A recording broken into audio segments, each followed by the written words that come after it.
Good afternoon, everyone. I'd like to welcome you to our special budget meeting of October 30th. I will now officially call the meeting to order, and the time is 1 p.m.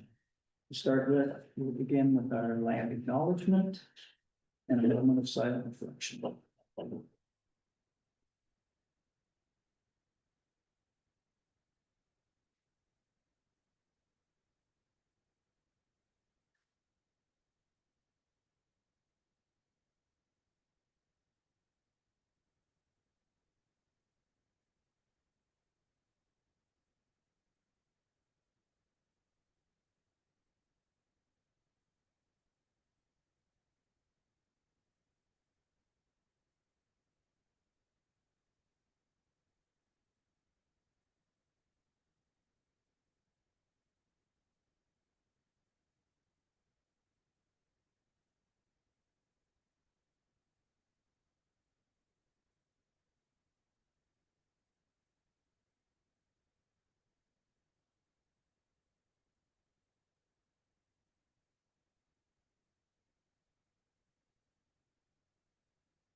I'll ask members to declare any pecuniary interest before council. Seeing no hands, we'll move on to approval of the agenda. Councillor Moore, Deputy Mayor Birch, all in favor? She's carried. May I get a motion to approve today's agenda as circulated and or amended? What? Approval for agenda. Okay, so I'll now hand the floor over to staff, CAO Rudder. Please proceed. Thank you very much. I wanted to start out by thanking council and staff for all of your time and commitment that you've invested in this process. It has been, I guess, at times a bit of a rough process. At times it's been a really rewarding process, but it's been a lot of work. I've spent more time with George than I have with my wife over the last couple of months. I'm glad that's coming to an end. It's a good thing. Council asked us when we began to prepare a budget that included only necessities, and sometimes we can differ on the definition of a necessity to that perspective, but I really have been impressed by each manager's approach that they have taken to it. They were very serious about it. They brought only issues forward that they really felt in their heart needed to be done, and I'm really grateful for that. And it certainly made our job easier as we worked through the process. We operated under some guiding principles, and the first one was to limit our operating expenses with no new positions, or only new hours when they were absolutely necessary. We wanted to rely less on reserves while investing as much as possible in infrastructure renewal. And of course, we wanted to keep tax rates as low as possible, for the recommendations from tax rate as low as possible. I feel really confident that the proposal before you today includes only work that should be done and needs to be done, whether or not we choose to move forward with it.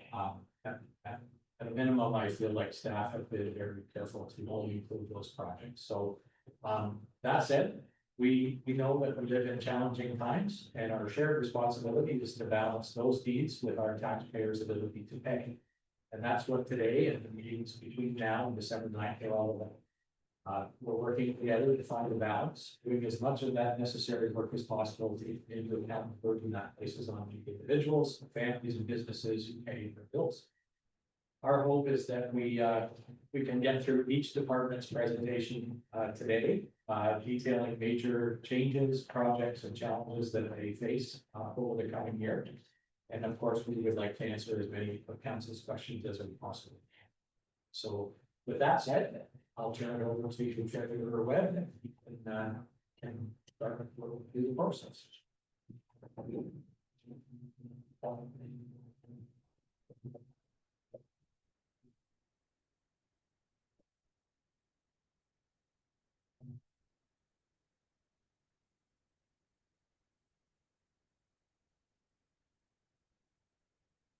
Okay, thanks, Mike. Just to start off, I want to make sure we're all clear that the budget you'll see today is a working draft, so it will change based on recommendations from council, so as new information becomes available to staff, the numbers may also change. As council provides feedback, more changes will be made and direction will be taken leading up to final adoption of the budget, hopefully in December.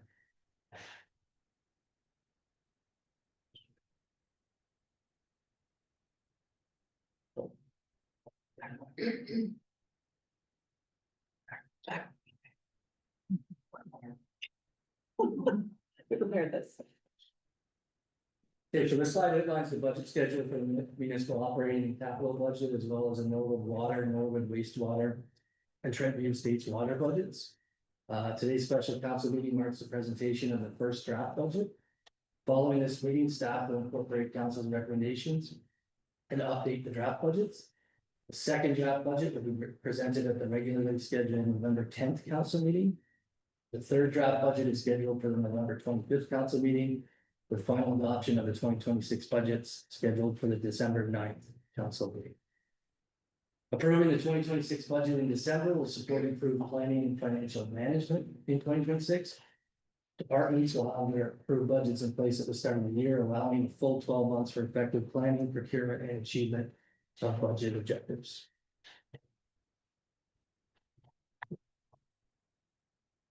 You've seen this slide the last couple of years, so this is just a list of budget pressures that we've experienced preparing this year's draft budget. Council should be familiar with many of these because they occur year after year, so I'll just quickly go through each of them. If there's any questions at the end, I'll do my best to answer them. So obviously the impact freeze on assessment is still in place. A bit of background on this: in Ontario, property assessments are conducted by the Municipal Property Assessment Corporation, known as MPAC. MPAC determines the assessed value of properties, which municipalities use to calculate property taxes, which is obviously our main source of revenue. Under normal circumstances, MPAC updates property values every 4 years to reflect current market conditions. The last full reassessment was completed in 2016, with values based on January 1st, 2016 market levels.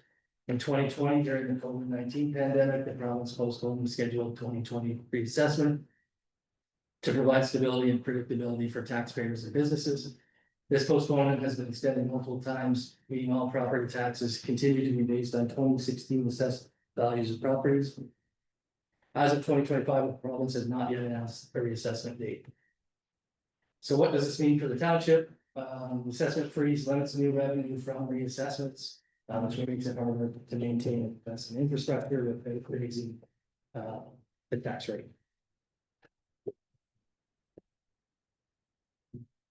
The next one is OPP costing, and we discussed this in the 2025 budget. So in 2025, municipalities face large OPP billing increases due to changes in the new collective agreement. The province did step in with one-time relief through discounts and reconciliations and launched a review for the 2026 billing model. For 2026 municipal billing increases are to be capped at an 11% increase with adjustments to discount. With adjustments to discount eligibility for municipalities whose costs per service are proportionately high to receive relief. We anticipate the 2026 annual billing statements in November of 2025. So right now we have an 8% estimate in the budget. That may change once we get notification of the billing for 2026. Okay, next we have the municipal insurance increase. Again, we're familiar with this. So the municipal insurance premiums have continued to rise year over year in the township and across Ontario. This is a province-wide challenge affecting all municipalities. Staff are actively exploring options to reduce costs and find efficiencies. I think we spoke at the last council meeting about the county's move to a different provider, so that will be investigated in 2026. There was some discussion amongst neighboring municipalities or municipalities in the county around a joint RFP for insurance services, but there was determined there's a lot of risk depending on what other municipalities have going on. And so we kind of strayed away from that. Access to insurance is becoming more challenging for municipalities. There's a limited pool of providers, resulting in fewer quotes, more detailed requirements, and some insurance to cover municipal risks. New medical center. So 2026 marks year 3 of the new medical center. The department's operating budget has increased each year, and 2026 is no exception. The increase reflects continued growth and expansion of the medical center operations. The good news is that we believe the 2026 budget is expected to fully capture the costs associated with the 3 full-time positions and the rostered patients. With the growth accounted for in the 2026 budget, we believe the impact on the 2027 budget should be minimal. Again, year-over-year inflation, so inflation and rising costs, just another budgetary pressure that we have. As we've seen in recent budget years and in daily life, inflation increases the cost of virtually everything. Although inflation has moderated in recent years, it continues to place significant pressure on the already tight operating and capital budgets that we have. So current global economic uncertainty and tariffs continue to impact product costing, and it's just another challenge municipalities are facing. We have the replacement of aging assets. So this year's draft budget includes an allocation of 1.5% of the tax levy for current asset replacement. This percentage reflects a recommendation for phase 3 of the asset management plan presented at the October 21st council meeting. As highlighted in the asset management plan, the township is currently underfunding its assets.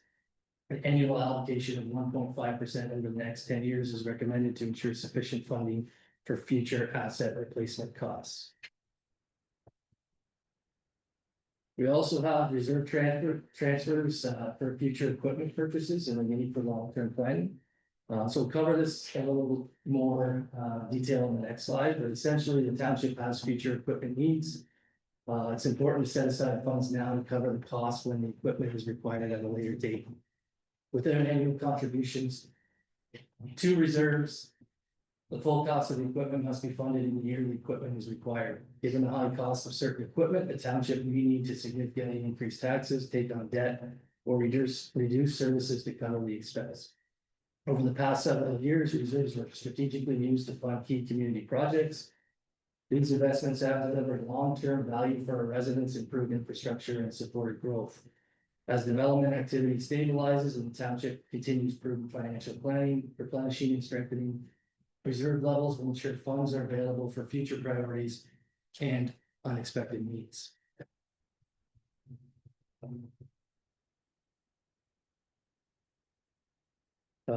We also have one that's not up there, so right sizing revenues. I think this was mentioned in members of council, so some department revenue projections in 2025 budget proved to be a bit high.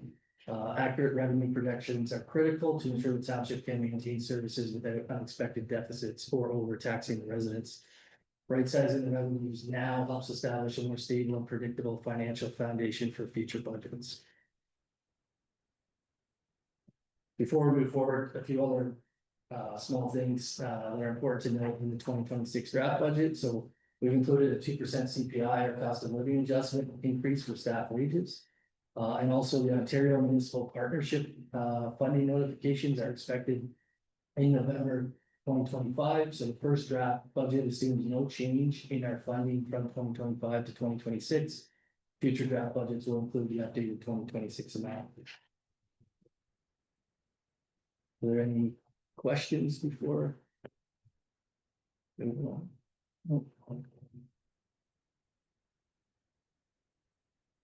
Okay, so this slide here is an overview of the draft budget highlights. So this, with this draft budget, we provided sums at 3 different levels. Levels we've termed current requirements, 1 to 2 year requirements, and 3 to 5 year requirements. Current requirements include cost to operate and maintain current levels of service in the township, but does not plan for certain future year requirements. 1 to 2 year requirements include future projects preferred in 27 and 28 that will be better funded over multiple years, starting in 2026. Just an approach to maybe manage costs effectively. And also a 3 to 5 year requirement, which includes future projects preferred in 2029 or beyond that will be better funded over multiple years, again, starting in 2026. So the 1 to 2 year requirements that you see here to move the tax rate increase from 6.29% to 10.05%. Totals $175,000 and includes $50,000 in 2026 for compressor replacement at the arena. The plan is another $50,000 in 2027, which would is the year that the compressors will be installed, the compressors are going to be installed. And $50,000 for future community center roof repairs and replacement, as well as $75,000 for a cannon replacement in 2028. For the 30 to 5 year requirements, the total is $112,000, and this includes $85,000 for a tanker replacement for the fire department, $10,000 for future community center repairs, $7,000 for the 2027 to 2031 parks plan, and $10,000 for the 2030 asset management plan update, which again we briefly discussed at the last council meeting. As potential to maybe bring that in-house, depending on the scope of work at that time. But we thought we should include it so we were aware of it. I think it cost us between $65,000 and $70,000 for our asset management plan, phase 2 and phase 3. So it's a significant investment. So as you can see here, at the 3 different levels, 6.29% current requirement level results in an increase of $9.58 per month to the resident based on a $227,000 average assessment. The 10.05% tax rate increase results in an increase of $15.31, and the 12.46% increase results in an increase of $18.98. A lot of numbers, but the key takeaway here is that it's important to note that none of the options are intended to be all or nothing. So you see here 6.29 or 10.05 or 12.46. It doesn't have to be one of those three, as I'm sure you're all aware. Any additions or subtractions can be made by reducing line items or removing all or part of the projects. We'll take council's recommendations and we'll update the numbers accordingly. Also to note that these numbers don't include potential increases in the Peterborough County tax rate, education rate, or impact assessment. Any questions? Deputy Mayor. Thank you, Mayor. Thank you for this. I think it's important to see these up to 5 year requirements. We tend to work in 1 year increments, so I think it's important to see that. Just a quick question while you're going through it. Do you know the percentage of residents assessed at that 227? I didn't think of this question earlier. Like, obviously there's some that are higher, obviously there's some that are lower. Do you know if the bulk of the residences are at that average, or? Through you, Mayor, I don't have that number, but Okay, could you get it? I'd just be curious to know what that would be.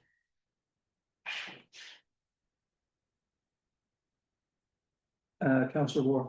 Thank you through you. And just as we said, this does not include the county assessment or the educational assessment. And I just wanted to ask a question again to the mayor or deputy mayor. Do we know where the county is coming in? Because when we're making our decisions, obviously, you know, you have to add on what the county is also going to add on to these numbers for residents. Our meeting is in November. Next Thursday. Yeah, We do 5th. today. There'll be a lot of discussion on the county budget then. I would imagine they'll want to see it come down to 4.99, because it's just above 5 now. 5.44. 5.44, so I know that there will be councillors there, get it down below the 5. It'll be a juggling act to see if it does. It'll be roughly right around the 5%, so I would imagine.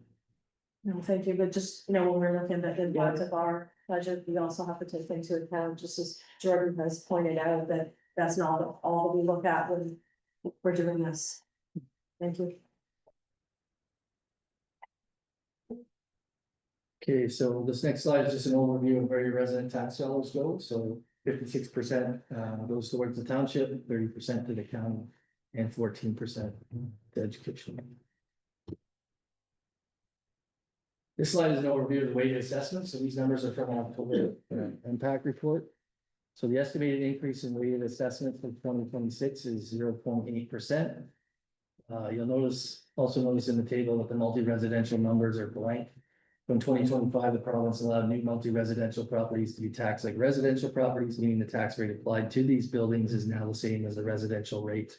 The reduction is meant to encourage construction of rental multi-residential housing.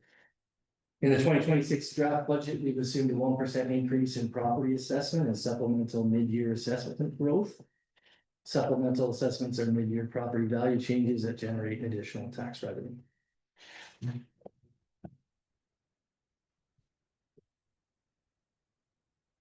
Okay, so now we'll get into the department budget. Are there any questions before we go into the department budgets?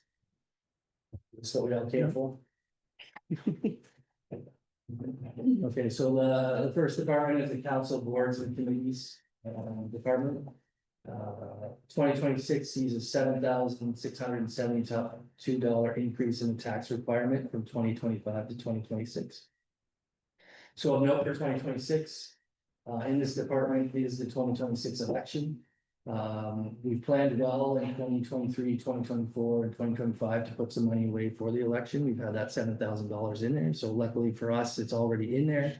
And there's going to be no impact to the tax base in this year to help pay for the 2026 election. It also sees a 1.43% increase to the municipal library contribution. I want to make sure it's clear that the 1.43% is the increase to the municipal library contribution and not the increase to the tax levy. Also, council approved at the April 22nd, 2025 council meeting, a roughly $4,400 donation in 2026 to the Lions Club for the Lions Bar renovation.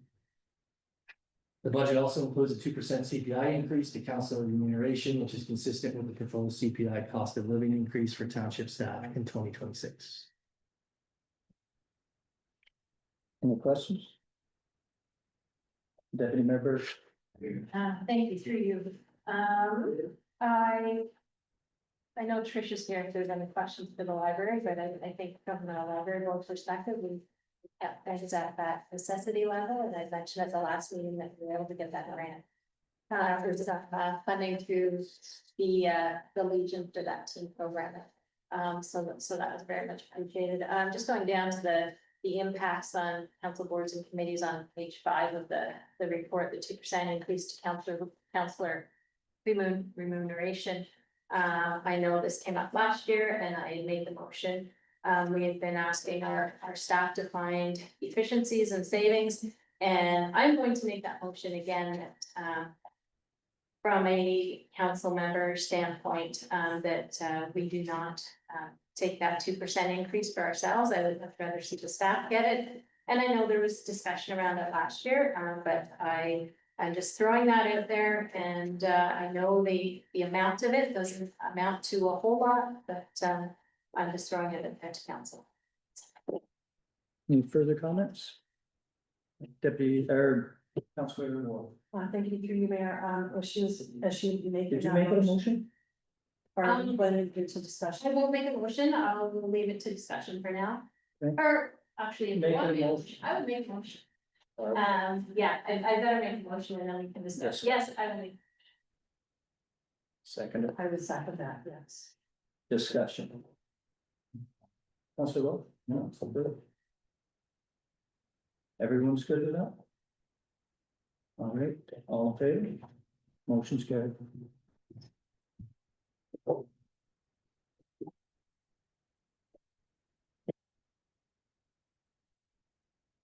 Carry on, Gordon. Thank you, through you, Mayor. So the next department is the administration department. Well, I should apologize, I shouldn't have, walked you through the layout of this presentation on the last slide. Pressure gets to me. Okay, so, we have three sections here. Laid out number wise, so there's the current requirements, as we mentioned, what's defining the current requirement. A 1 to 2 year requirements, and then the 3 to 5 years, so as you can see here with the numbers. In the current requirement column, the tax requirement increase in 2026. The proposed budget is $2,006 or $206,994. If we factor in the need for long-term planning and what we've listed in the 3 to 5 year requirements, which would be the asset management plan, $10,000 for 2030. That would increase the tax requirement number by 10,000.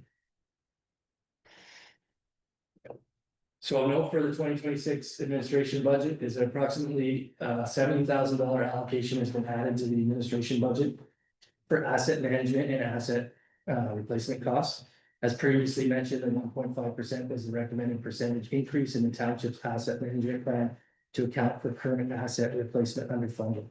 So this can be a little bit confusing, but essentially the 1.5%, the roughly 70,000 is hitting the administration budget. So add 70,000 for the asset management plan here. It's then in 2026, moving as a revenue to the transportation department to help offset those costs, which will then be expensed as they purchase the assets. So it's an in and out in transportation, but the cost is actually showing in the administration department. That's my recommendation, just as we extract this and we continue to eventually as the pool of funds starts to build, if council decides to stick to this plan year over year, we should accumulate a large pool of funds. Council may at that time want to designate where those funds go. We could break it down into pools for each department, that kind of thing, but for the time being, we thought it was easiest to lay it out this way. Are there any questions around that? Yeah, Councilor Walsh. Is that what probably the biggest need is in the transportation budget? From an asset management standpoint for 2026? That's through your mayor. That's the reason that we placed it in that. Okay, so if we get into, just to keep following that, if I can, in 2027, as we were set aside that 1.5 again, we may be 2 or 3 departments, depending on what needs are and what that funding would potentially go to. Through your mayor, yeah. Yes, obviously next year is a new year. I don't know. My guess would be we would have to apply it to projects again next year and probably the year after and maybe even the year after. And then once the pool gets quite large, hundreds of thousands of dollars, maybe there's an opportunity to apply it to some of the projects. Or as we said, to create pockets. CEO and I have had discussions around this. If we can eventually, as the funds build and we get this pool and there's buckets within each department, that's a percentage of essentially their capital needs or their budget, that we can allocate those funds to each year. Does that make sense? It's kind of to build the capital budgets for each of the departments. But specifically, it's for current asset replacement, so it should never be applied to a new tennis court or anything like that if we decide to stick with the plan. And this is really just following out of that asset management plan presentation we just had, so we're basically following those recommendations. Correct, through you, correct, that is correct. Also to note that if council decides not to move forward with the 1.5% increase, it's kind of still there unless you pull a project. Does that make sense? Okay. Councilor Hodgson. Through you, Mayor. I did watch the previous meeting that I was unable to attend about the asset management plan, but for this. How is this different than a reserve fund? This allocation line, because it's fundamentally operates like the reserve fund, but it's not called that, so I'm just curious. Is it to make sure it's clear that it's for current asset replacement and it has a specific purpose that's sort of already predetermined by the asset management plan? Through you, Mayor. Yeah, how I would look at it is. It's money set aside for a period of time to cover the costs to replace our current assets. So it can be looked at as a reserve fund. If we were in a great financial situation with a lot of money, then we could put it away and not use it. I think where we're at now is we need to use it. Eventually, the idea behind it is, yeah, it will multiply into hundreds and hundreds of thousands of dollars. And each year you can put money away that's not needed in that year for capital replacement to build that reserve fund, because down the line, you're gonna have larger projects that we need to spend on. Does that make sense? Sort of, but so it is a reserve fund, but not really. It's used in the next year. It's not a reserve fund. The money this year will go towards just transportation Okay. budget to offset capital project. Okay, but it's making it clear that it's a capital asset replacement allocation. Correct. It's Okay. not to be used for new. Okay, thank you. That type of thing. Deputy Member.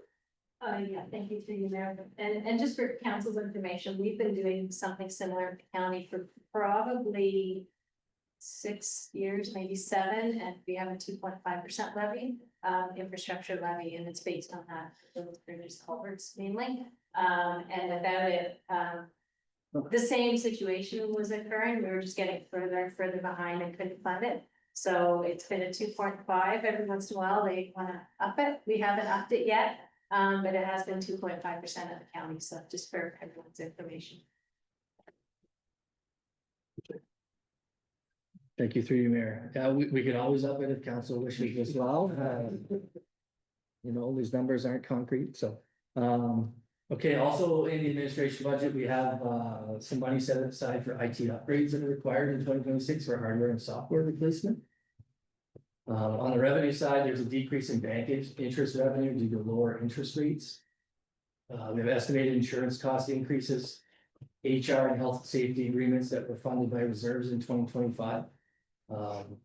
If you can't remember this, essentially, the rate stabilization, was money transferred from reserves into the administration department last year to pay for a number of projects.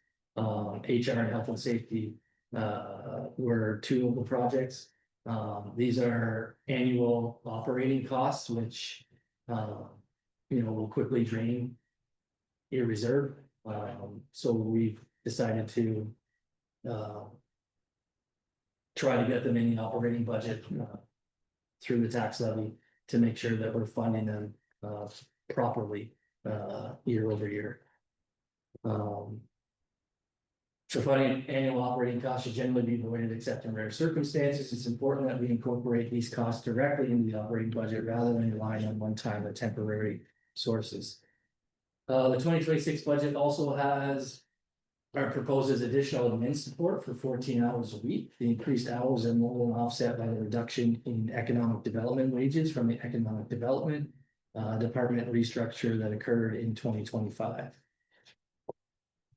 As I touched on a minute ago, the 2025 budget included $83,000 transfer from reserve to fund the website upgrades, asset management, HR and health and safety agreement costs. And just, to reiterate how important it is that we, like any annual operating costs, we're trying to get away from reserves as much as possible. Obviously, there's extreme circumstances, or we need to keep the rate at a certain level, but multi-year approach to that is a little bit dangerous in my opinion. Deputy Member.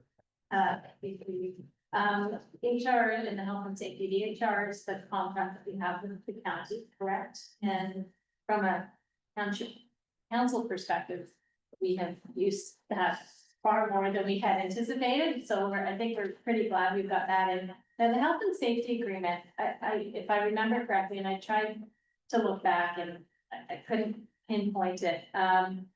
So that was new last year, and when that came forward, I think we had questioned that.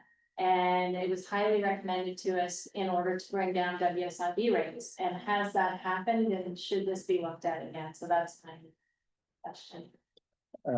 Your Mayor, well, tonight, we, first of all, we have participated in the program, and Daryl and others have been very active, meeting on a regular basis with them. And I think they have found real value in that and real value in the training that's really provided. It's a lot of work, and I think there's been value. With respect to the WSIP premium relief, it comes in the form of a rebate, which we will get in February. I told it will be substantial, well in excess of $11,000, but I don't have that in hand yet. They just did a very quick calculation in the meeting that we had, and that was the number that were provided. We are looking at a renewal of that agreement for 2026, and I have a proposal on my desk. I just haven't had a chance to get to it yet, but we are looking at a renewal. And depending on how that rebate comes in and when, it may fund the 2026 program.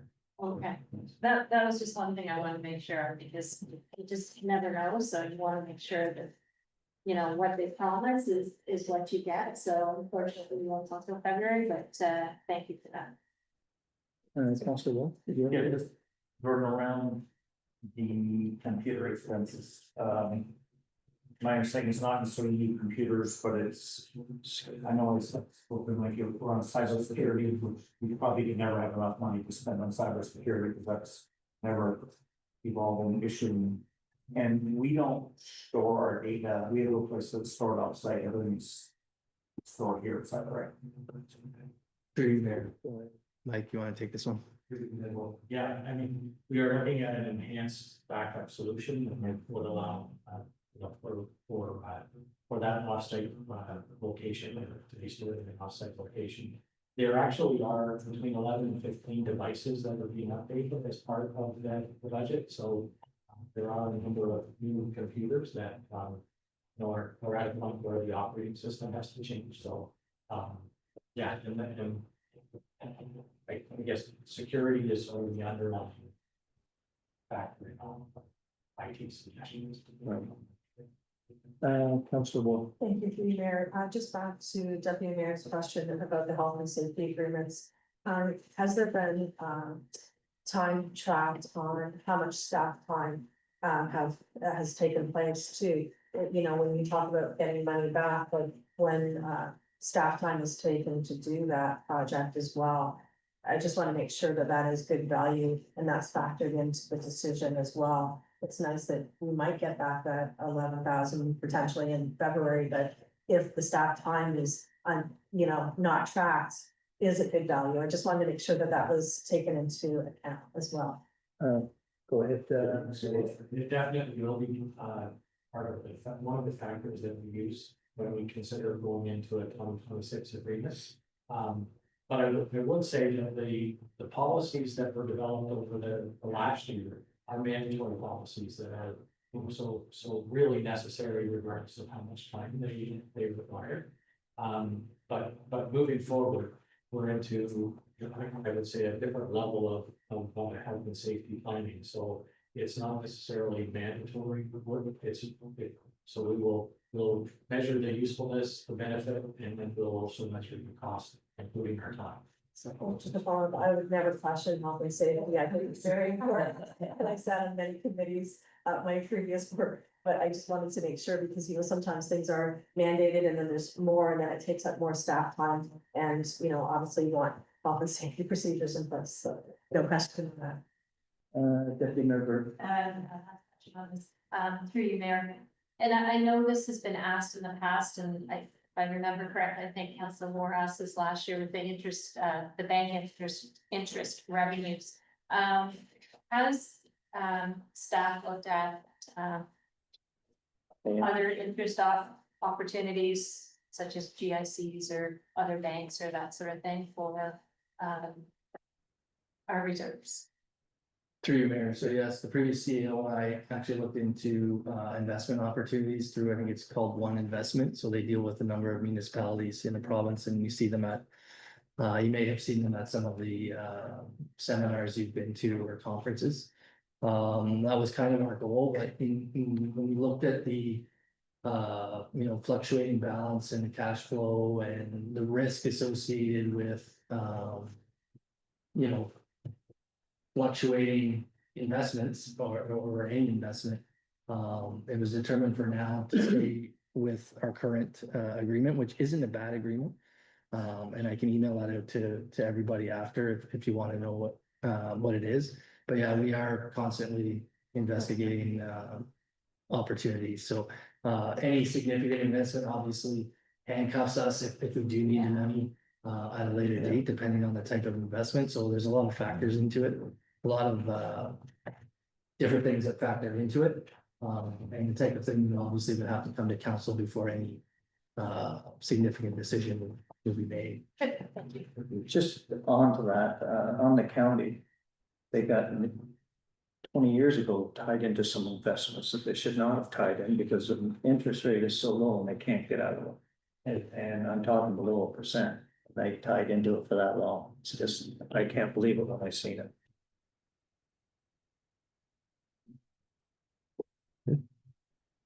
Okay, thank you through Mayor.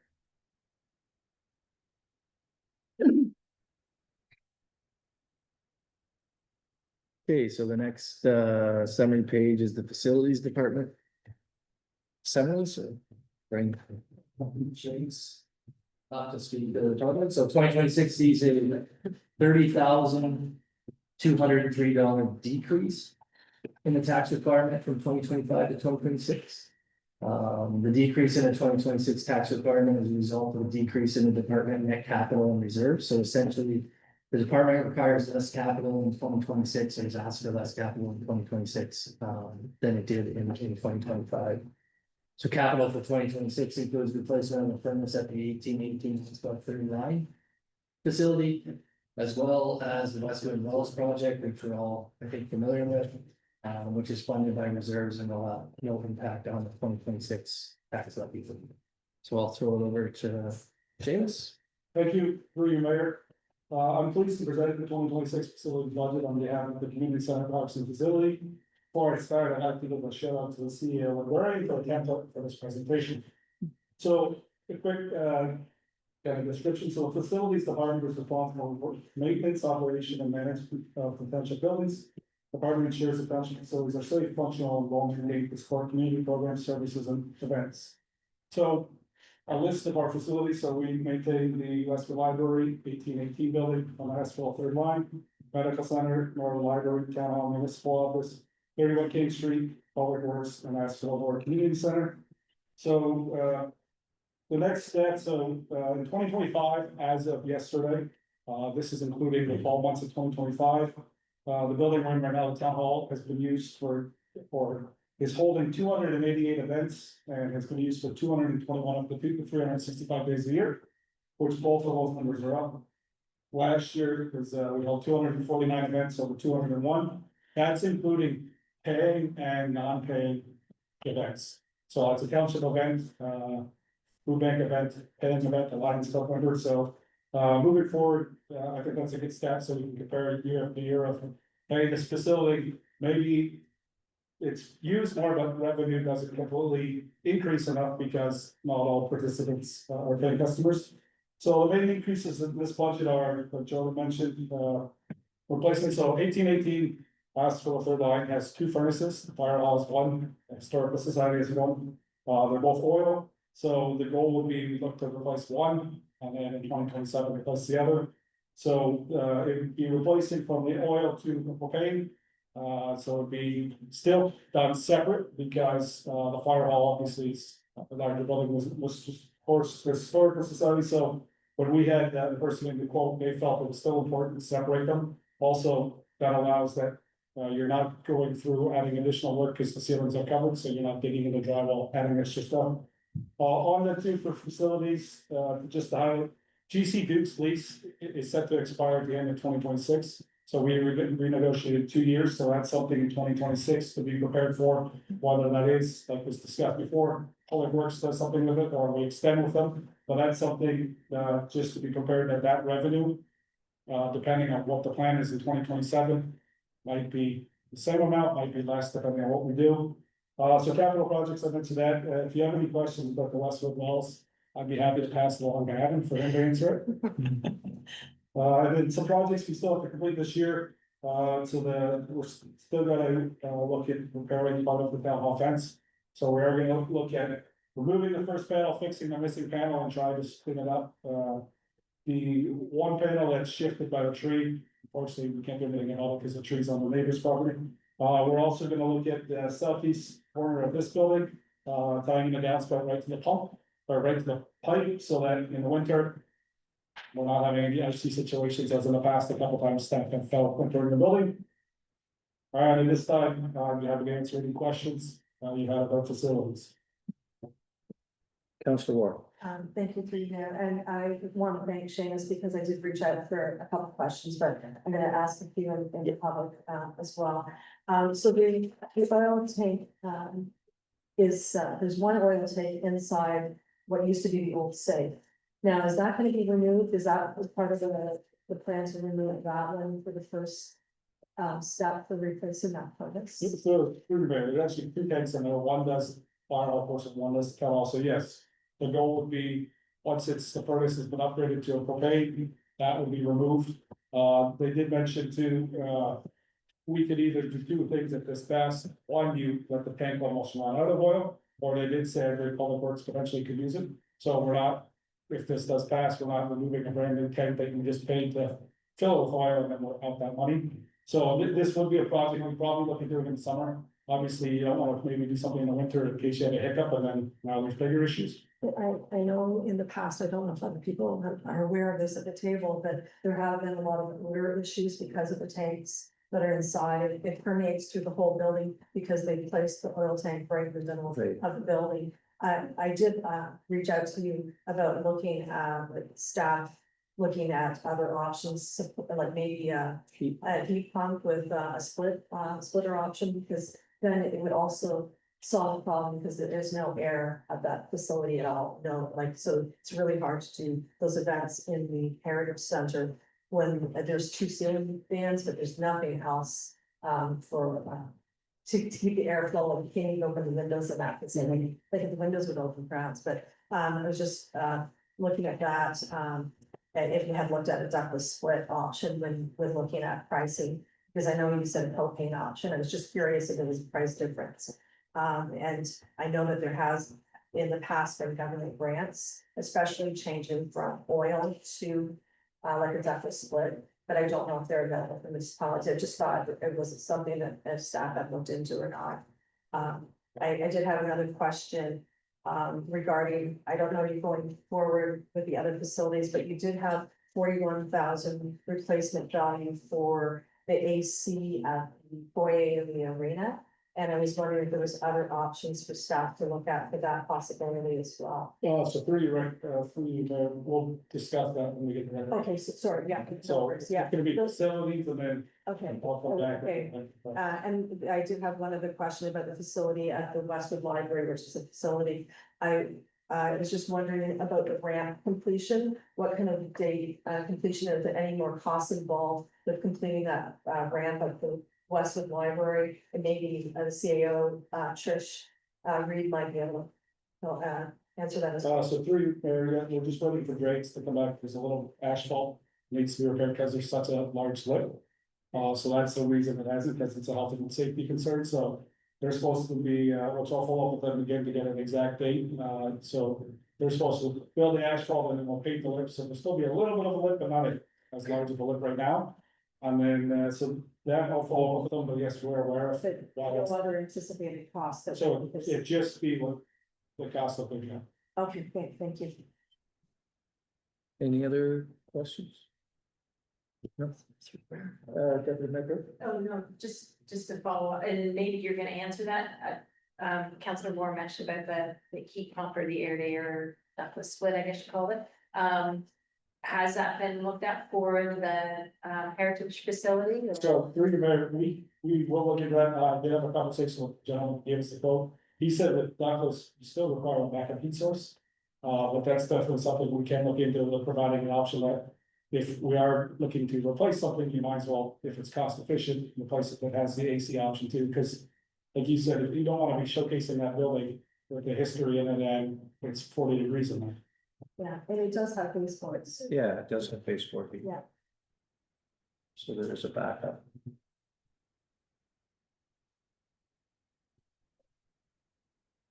Didn't you are? That was That is Yes, for that's facilities. The only other thing, Councilor Walsh asked this question, so you asked about there's no 1.5% estimate. Yeah, that's because it's about to, yeah, I'll give that. All right, move on to new medical center. Thank you, thank you, James. So, this is a summary for the new medical center. I mean, we touched on the new medical center a little bit, earlier. So 2026 sees a $73,660 increase in the tax department from 2025 to 2026. Of note, this budget for 2026 is, as we mentioned, year 3 of the medical center, which is hard to believe. Seems still really quite new. The department's operating budget has increased each year. And the 2026 increases are a result of continued growth and expansion of the medical center's operations. I'll throw it over to our CAO to speak a little bit more on the medical center.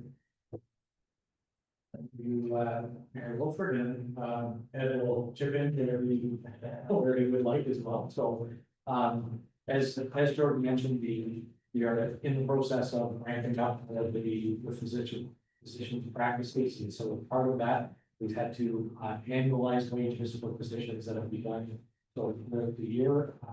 So that is a big portion of the increase in wages. The practices do continue to grow as they brought more patients. The final doctor that most recently started is working through the rostering of the HBM residents. That work is very active. In fact, we had some additional budget money, so we have allowed a little more administrative work to try and expedite that process. Still in the budget for 2025, but we're hopeful that can move along more quickly. The expectation is that Asphodel-Norwood residents who have a physician, but not in this community, will receive introductory calls in either late 2025 or early 2026. And again, we have allocated some additional administrative time to work through that process more quickly.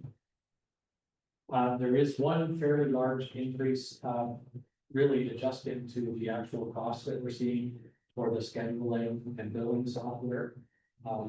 That's sort of the key, and that's a really key thing in that business. So it's not like we can just ignore it. You have to pay the costs.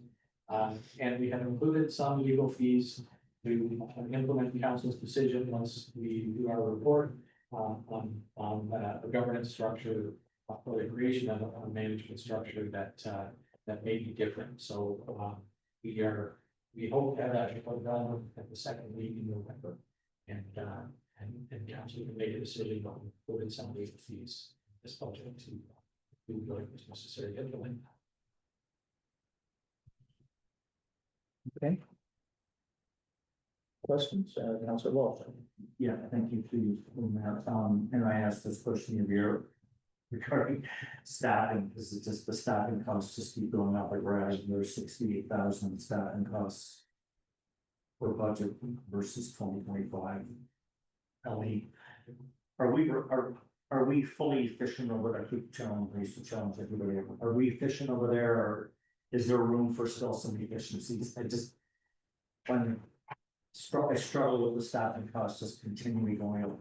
I get it during onboarding period of time, but we've got, for the most part, everybody onboarded now, and now we're basically just running it now. And we now reach a point where we might be able to find some efficiencies, and that staffing number kind of starts to come back the other way. First of all, I can take a run at it, and like I say, that if you want to fill in some gaps.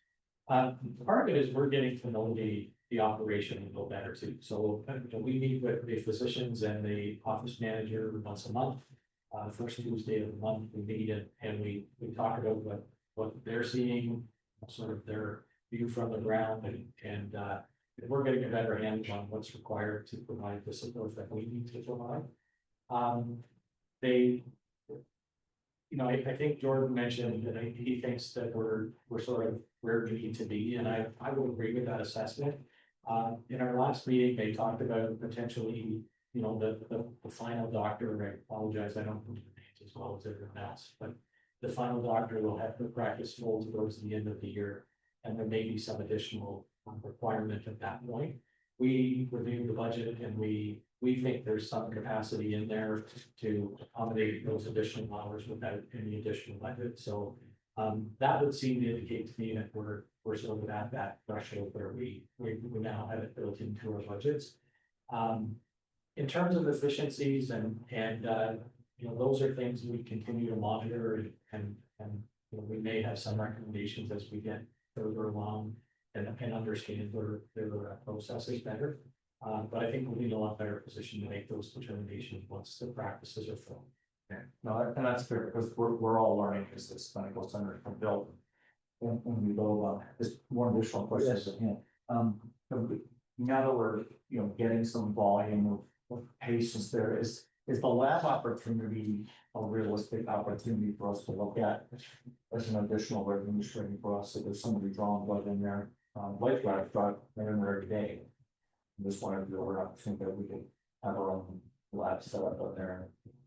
I just look at the amount of people in our township that probably drive to Peterborough for blood work on a continual basis, that would pay a small fee over to a medical center and have it done, so. I asked that. What's your thoughts? There's very, that's a special license they have to sign for, and right now they're still rostering patients in that. They didn't want to sign on that. I don't know if you can speak more on that, Mike. Well, I mean, I can go there review.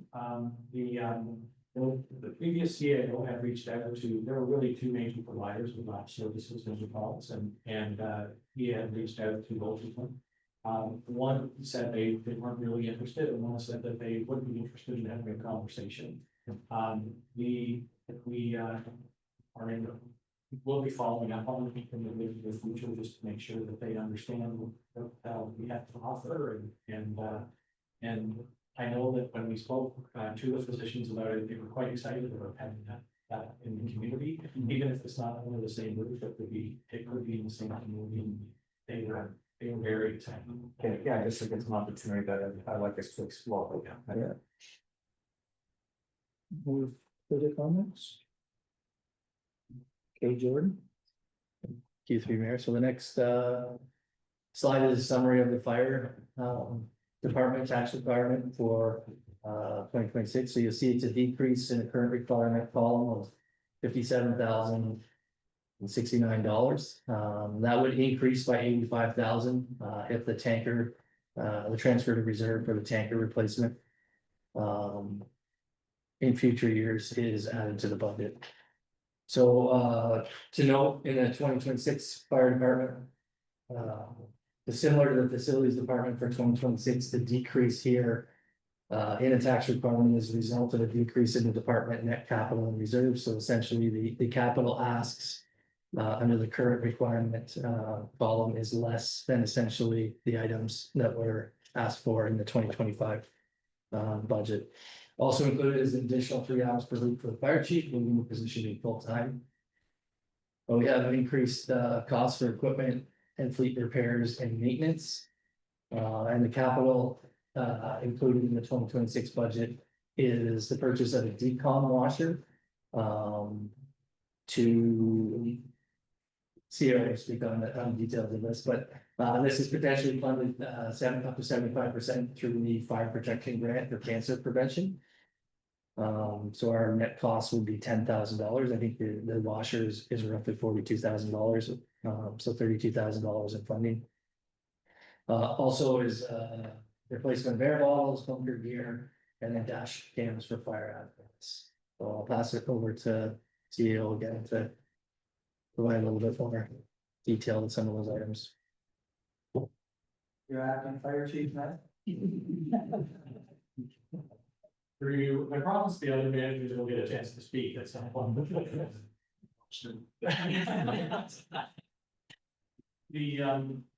As Jordan mentioned, we have proposed to, as recommended with the fire master plan, to increase the chief powers to full time.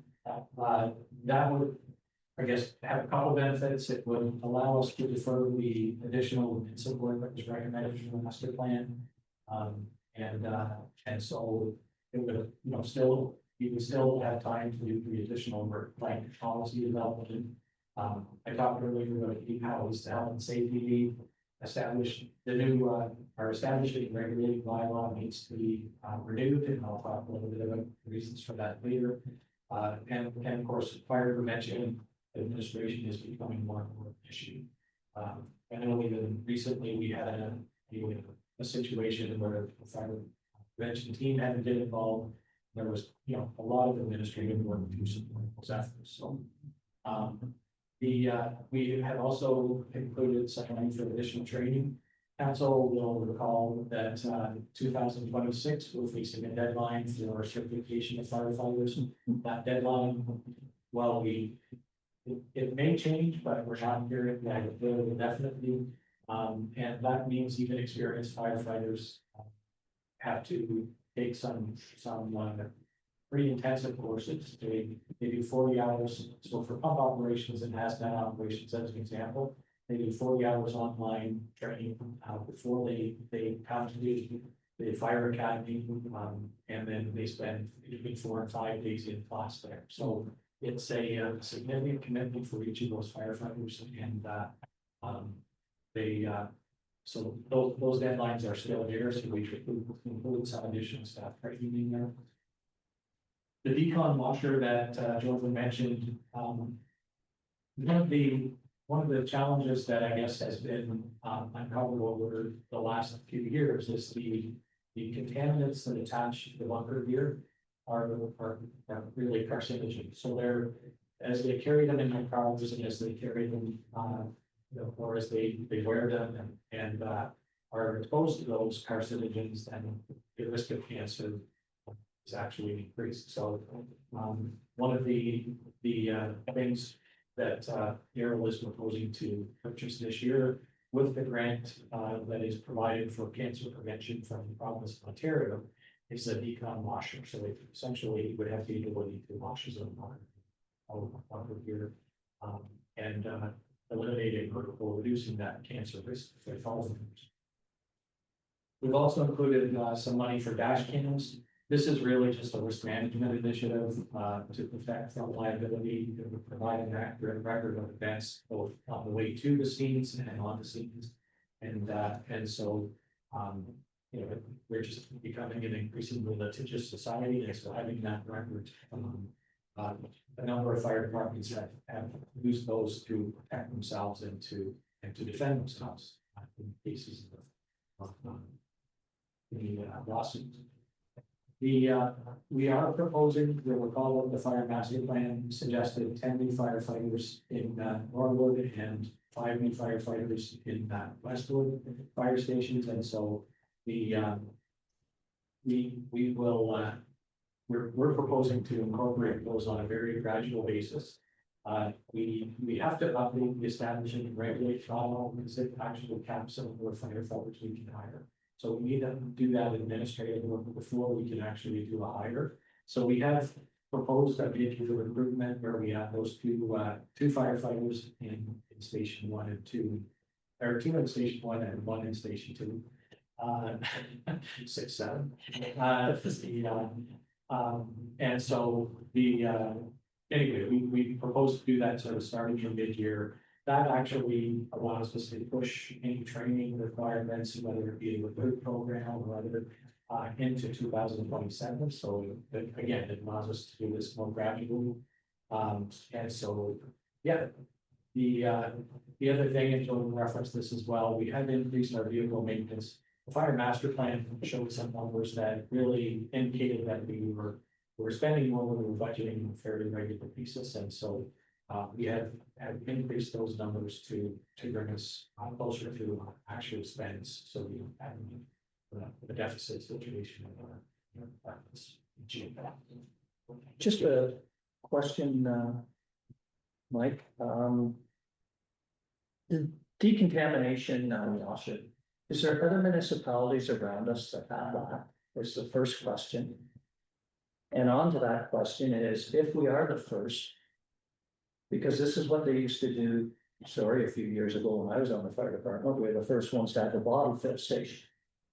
And we would get paid for filling the bottles from Hatlock, from Darrell Dummer, from Hastings. We get paid a fee for that. Are we the first ones around with that decontamination machine so that all municipalities don't have to buy one and we can do the decontamination here? That's one part of it. And what the other part is with the dash cams, that's a two-way street with that dash cams. Are we the first ones around here for the dash cams?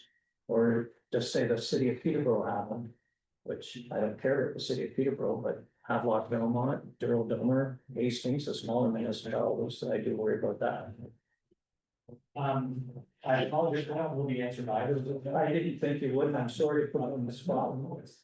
But I can certainly get those answers. And certainly if we have the capacity to do it for other departments, we just. Or even the fire training center. Yeah. Deputy Mayor Burke. Thank you through you. Certainly on the dash cams, I did reach out, to personnel, Peterborough Fire Department.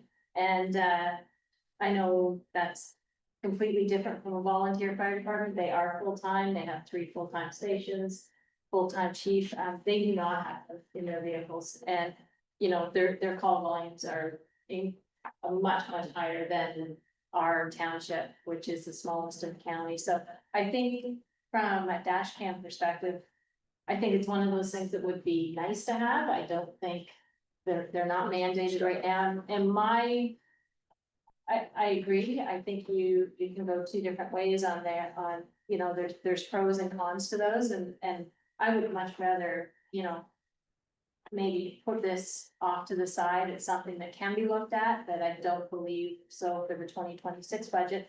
And I think you'd have to, you know, look at software updates that have to be done probably on a very regular basis. Your security, your storage of data, and the legalities of them, because they have been somewhat controversial. Also, and I realize getting to and from calls is different, but on calls, quite often the OPP are on calls, certainly any accidents, any fires, that sort of thing. And they do have them, so, I question that piece of it. And then my other question, and maybe this is something for Jordan, moving up the 3 hours a week to a fire chief. You're saying, more administration support is needed. Would it be more, cost effective to have the extra hours in an administration person of 3 or 4 or 5 or whatever hours a week, to do that? At this point, I'm not throwing the full-time fire chiefs off the table, but I just kind of like to see those cost comparisons, for the next budget iteration, if we can. Comfortable. Yeah, just to really kind of build on what Deputy Mayor Burke that I had jotted that down is just kind of looking at, and again, this is taking nothing away from our fire chief, he's doing a fantastic job, but adding 3 more hours a week and making him full-time versus adding 5, 6, 7 hours of admin support. Because that certainly did come out in the master fire plan. There's a number of policies, procedures, and things that need to be updated, and we might be able to get that done at a less costly route with an added admin support versus only 3 more hours for the fire chief. And the other question I have, if I can ask a secondary question, is just around fire prevention, that kind of come from the fire, the master fire plan as well, is. I get the sense we're from fire prevention, we do some things with the schools and education, but we're really not out in businesses and buildings looking at ways to make sure that everything is the way it should be. And is that something that we should be looking at doing? And if we are, is that an opportunity? And I know that came up in the fire plan as well, is could that become a shared cost with a neighboring township that we're not taking the full burden of that? Right. Council Wall. Thank you, Mayor. Yeah, this similar is both the same questions that I highlighted, and I had reached out to staff for some of those answers, and thank you to Mike and everyone that did fine.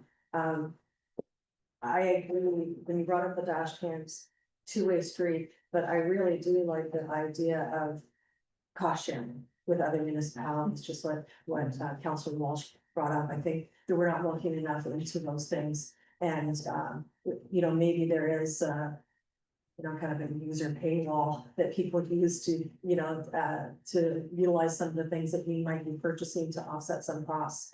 But the dash cams in particular, sorry, not the washer, the dash cams, I think that that is a two-way street. I could see that, you know, maybe down the road, but yes, all of a sudden you're into maintenance costs, you're into updates, IT updates. I'm in total agreement that, I think those things can wait, for the administration support. I would like to see the cost of having an administrative assistant, you know, kind of, you know, what that cost would look like, and if that alleviates some time for the fire chief to do other things. So that's my comment. Any further comments? Okay, Jordan? So next we have the police and conservation authority, department. So 2026 seems a $31,955 increase in the tax requirement for 2025 to 2026. So note here is, policing, we briefly talked about this, the OPP, policing contract costs. We've estimated 8% currently. We'll wait for the 2026 billing statement to come in. That works out to about $54,000 increase at 8%. Obviously a significant increase. So we attempted to offset that increase for the transfer from a policing reserve that we have of $27,000. The intention here will be to potentially use that reserve if we need to get to kind of limit the tax increase year over year if we continue to see high increases. Obviously, you know, I don't have a crystal ball. I don't know what's coming down the pipe in 2026 and future years, but hopefully with the new model, we get an understanding of what the next 3 to 5 years potentially looks like and allows us to plan, put a better plan together to cover any increase in costs. For the police services budget number that you may have seen in the report or in the GL. It was an estimate that we had. We did receive communication that the amount, and Mayor, please correct me if I misspeak here, but the budget amount will be lower in 2026. Yes. Correct? And we'll also potentially see a reimbursement from our 2025 costs and specify what that reimbursement looks like. We don't have it yet, but. So the police, I'll just speak a little bit of that. The police board itself underspent. They're gonna keep 10% of it in reserves, and the township will get $2,500 to $3,000 back from that board, just the police board itself. I would recommend that that goes into your reserves for OPP, right? Yeah, that's part of it. I'll let you carry on unless somebody else has something else to say about the OPP. The only thing that I laugh at, I don't laugh, I look at the 8% or 10% we could pay. And you can't predict that for the next couple of years, because all you need is Durham Region to all of a sudden say, we're giving our police force 18% increase. Guess what? The OPP gets whatever any other police board gets. That's how their agreement is made. So it would be nice to be able to regulate what it's getting, but you're never going to be able to do that at the OPP. Deputy Member. Yeah, and I guess just a comment as you know, we go through the budget and we see these numbers. And it's interesting, you know, I was going through and a family member was looking at these slides and they were shocked at the amount that we pay for policing services. Not that you know, it's an incredible job and they do a great job, and you know, we need them, but the average resident doesn't realize what we do spend in policing. And I think when we, and I think it usually is highlighted, but that's another thing that when we send that package out to our residents, I think that's important to highlight, because we have no control over it. And it has to be paid, and they do a great job, but yeah, that's just a comment.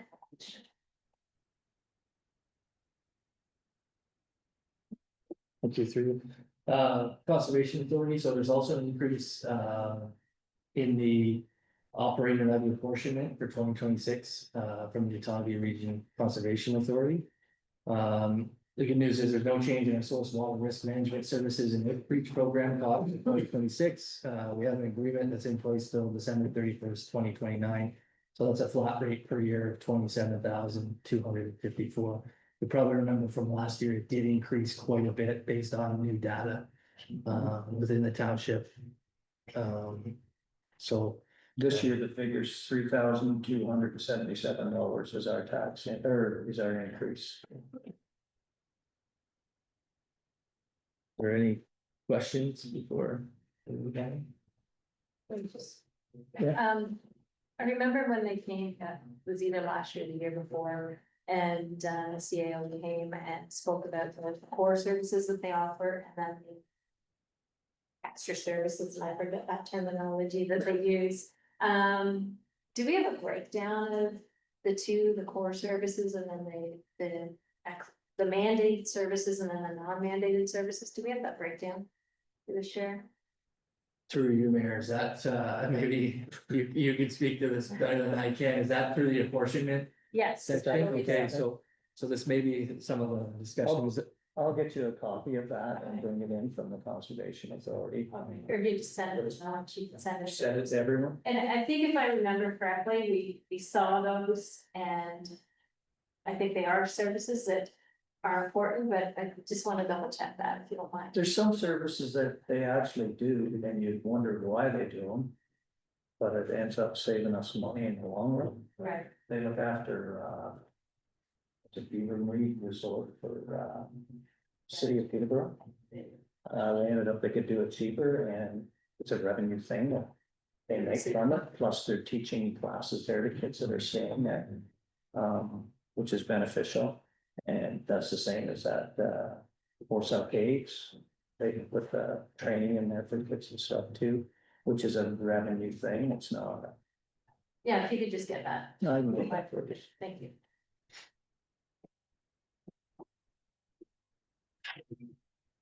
Okay, so next we have the bylaw on animal control department. So 2026 sees a $2,424 decrease in the tax department from 2025 to 2026.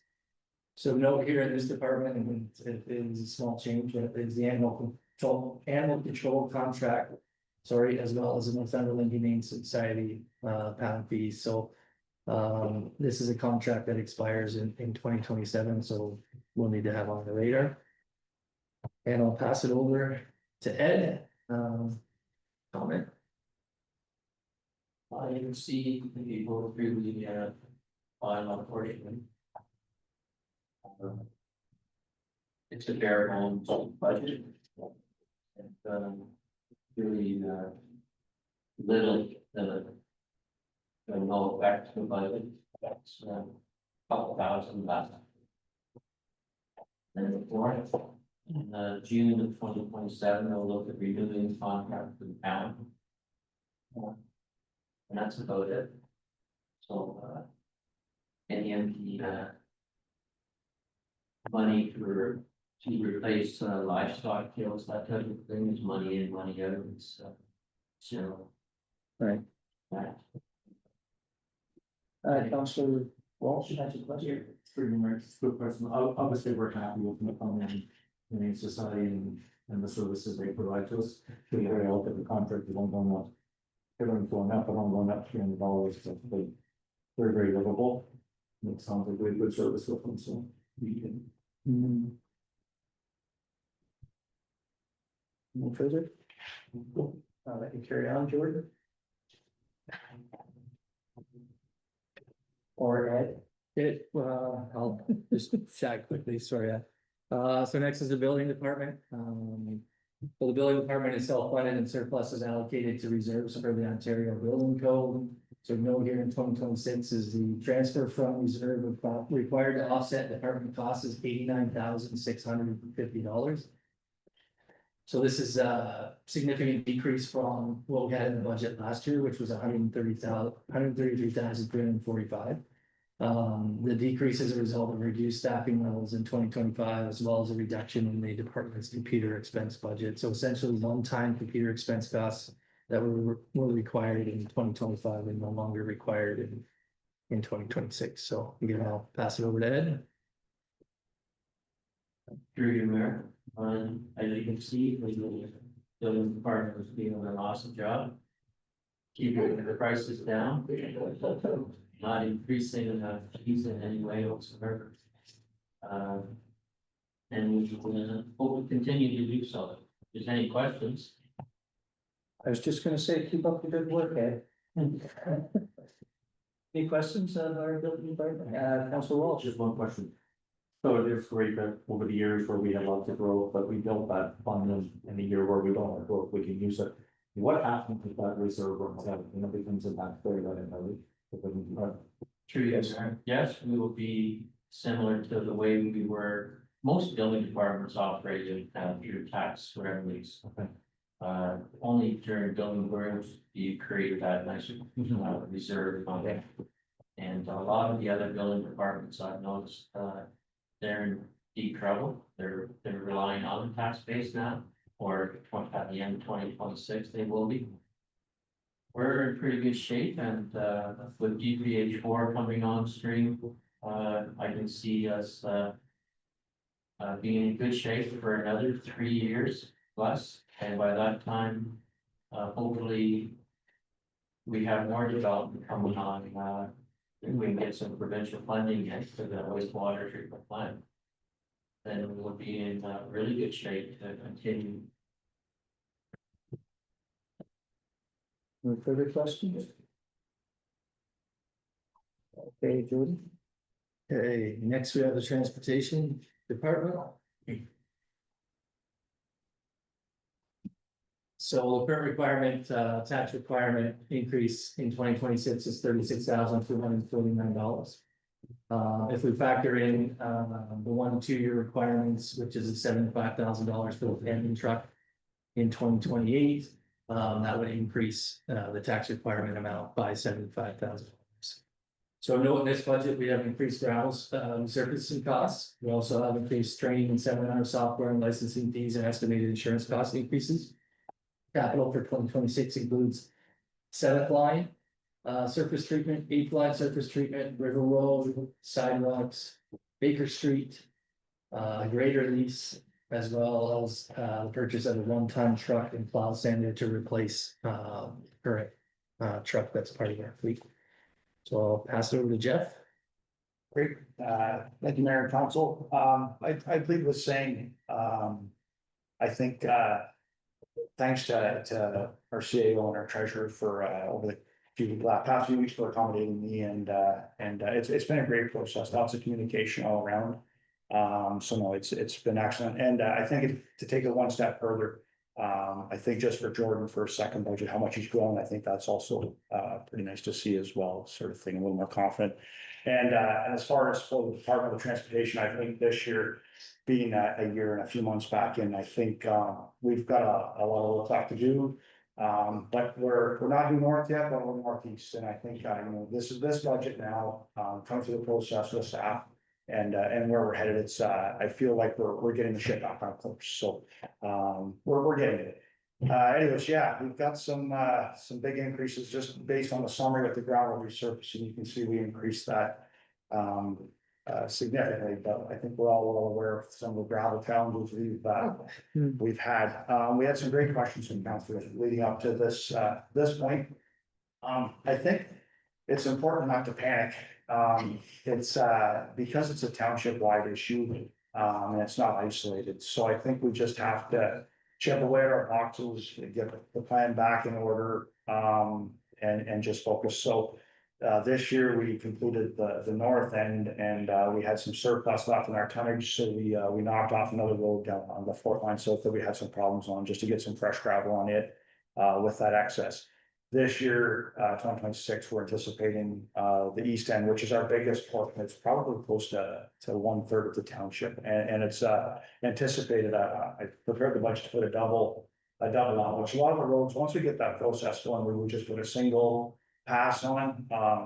So you know, it's significant to do a double pass of 2 runs on each lane to get a good layer of gravel in there. So that really, increased the budget. Once we get around the boxes, I had it in 4 boxes before. Once we get around the cycle once, then you can maybe just get away with a single pass and just to maintain that aggregate and that fresh aggregate and kind of coating those winter sand buildups that you get. So again, that's what last year and this spring, I think what we saw, I think that the buildup of winter sand and the lack of fresh aggregate regularly, that's just got us into the problem. So anyways, I think as opposed to jumping around the gravel, won't panic, we'll just stick to the plan and work our way around. We'll take some bullets until we get to that last box, but we'll get there. So so that kind of touches on the gravel.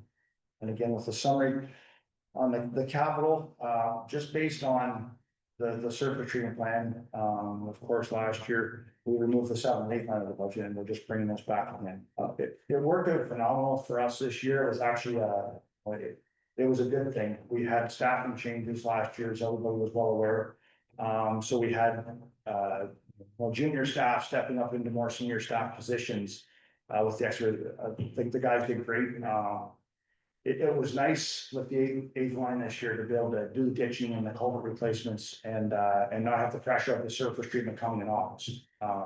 You know, the crews got faster as they got familiar with the equipment. So I know last year everybody was disappointed to not move forward with the surface treatment, but in hindsight, it actually worked out better for us with the staff with not having the pressure of it coming at us, because we've been there before when the surface treatment's booked for August and you know, sometimes things pop up, you can't stick with the ditching and carry on and, you know, you're jumping in it because we are small. So it was nice not to have those pressures of that.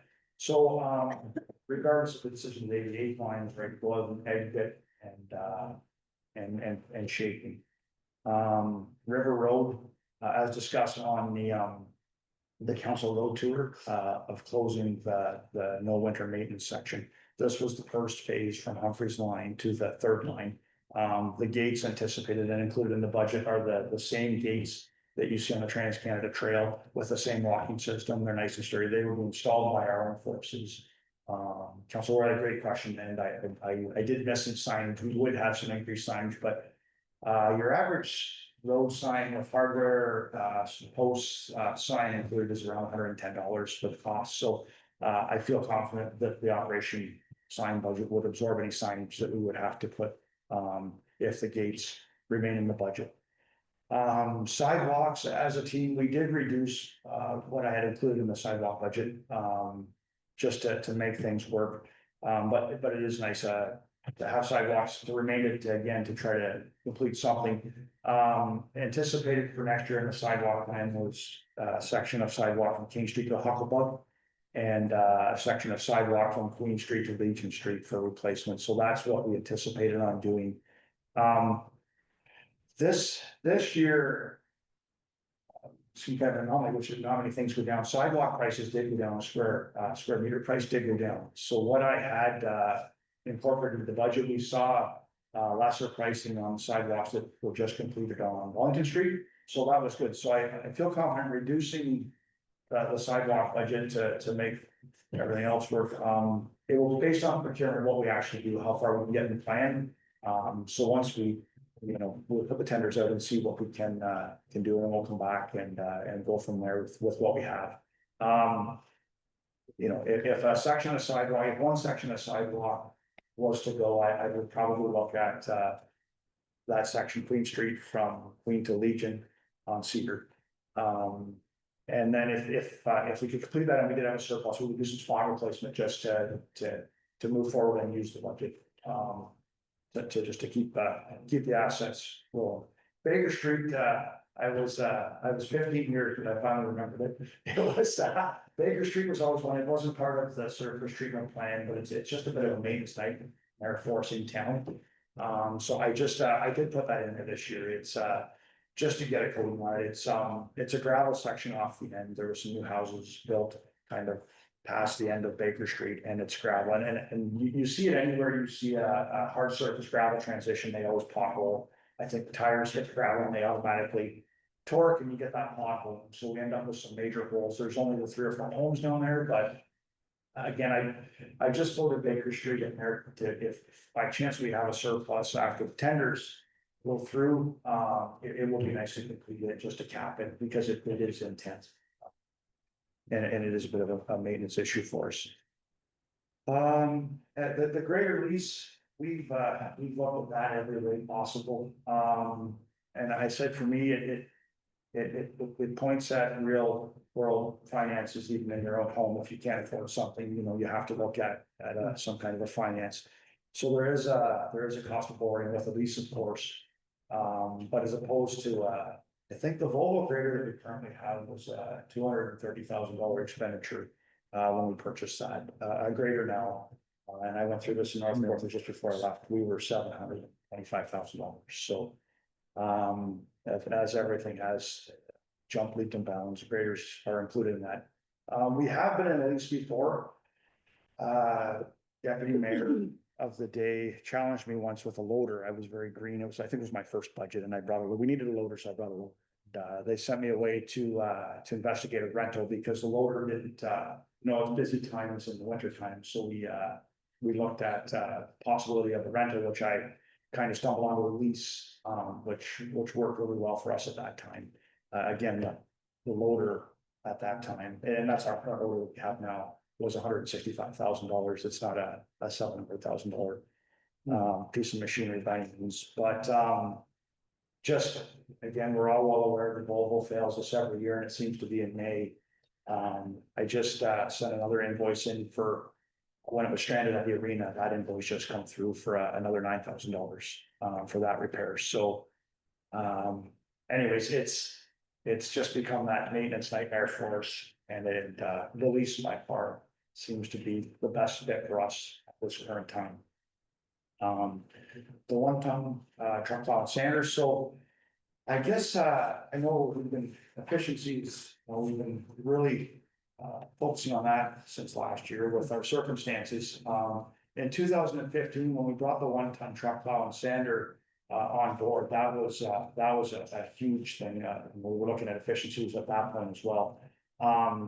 That 1-ton truck plow and sander, for a scenario would be if you happen to be vehicles are checking roads.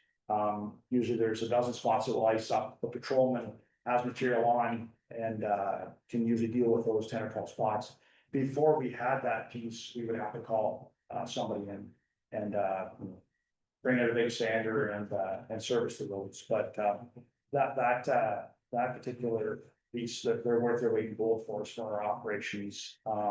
For usually driving myself, if we're out and something needs service quickly in the wintertime, it's been a great asset. So again, not just a piece of our puzzle. I did, I think, for looking at just trying to lease equipment, saying that I did look at a lease truck. You can lease plow and standard vehicles now. The county looked at it as well a few years back. The kilometers are very low because you're putting a plow and a sander on the truck. They only allow you 4,000 kilometers a year, and it's 18 cents after that. So not only that, the vehicle alone, it's a 12-month minimum lease. The vehicle is $4,000 a month for that, and then plus the heavy kilometers, you're into about $50,000 a year. So it really didn't fit our needs. That was to a dealership. I think the county was looking through Enterprise at the time, but they didn't move forward with it either. Just I think the kilometers really handcuff you. And again, the anticipated insurance costs will hit us as well. And I see we are the only department with the 1 and 2 year column filled in. And that is for, anticipating a plow truck. Again, the first plow truck that I was in on procurement with in 2011 was $165,000.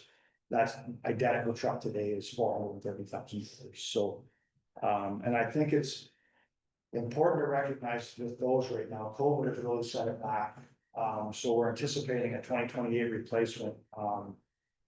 We'll probably have to have that conversation in 2026 to pre-order because they're a 2-year build date. So if you wait till your replacement date at 2028, you're gonna be 2 years from there, you're not getting a truck to 2030.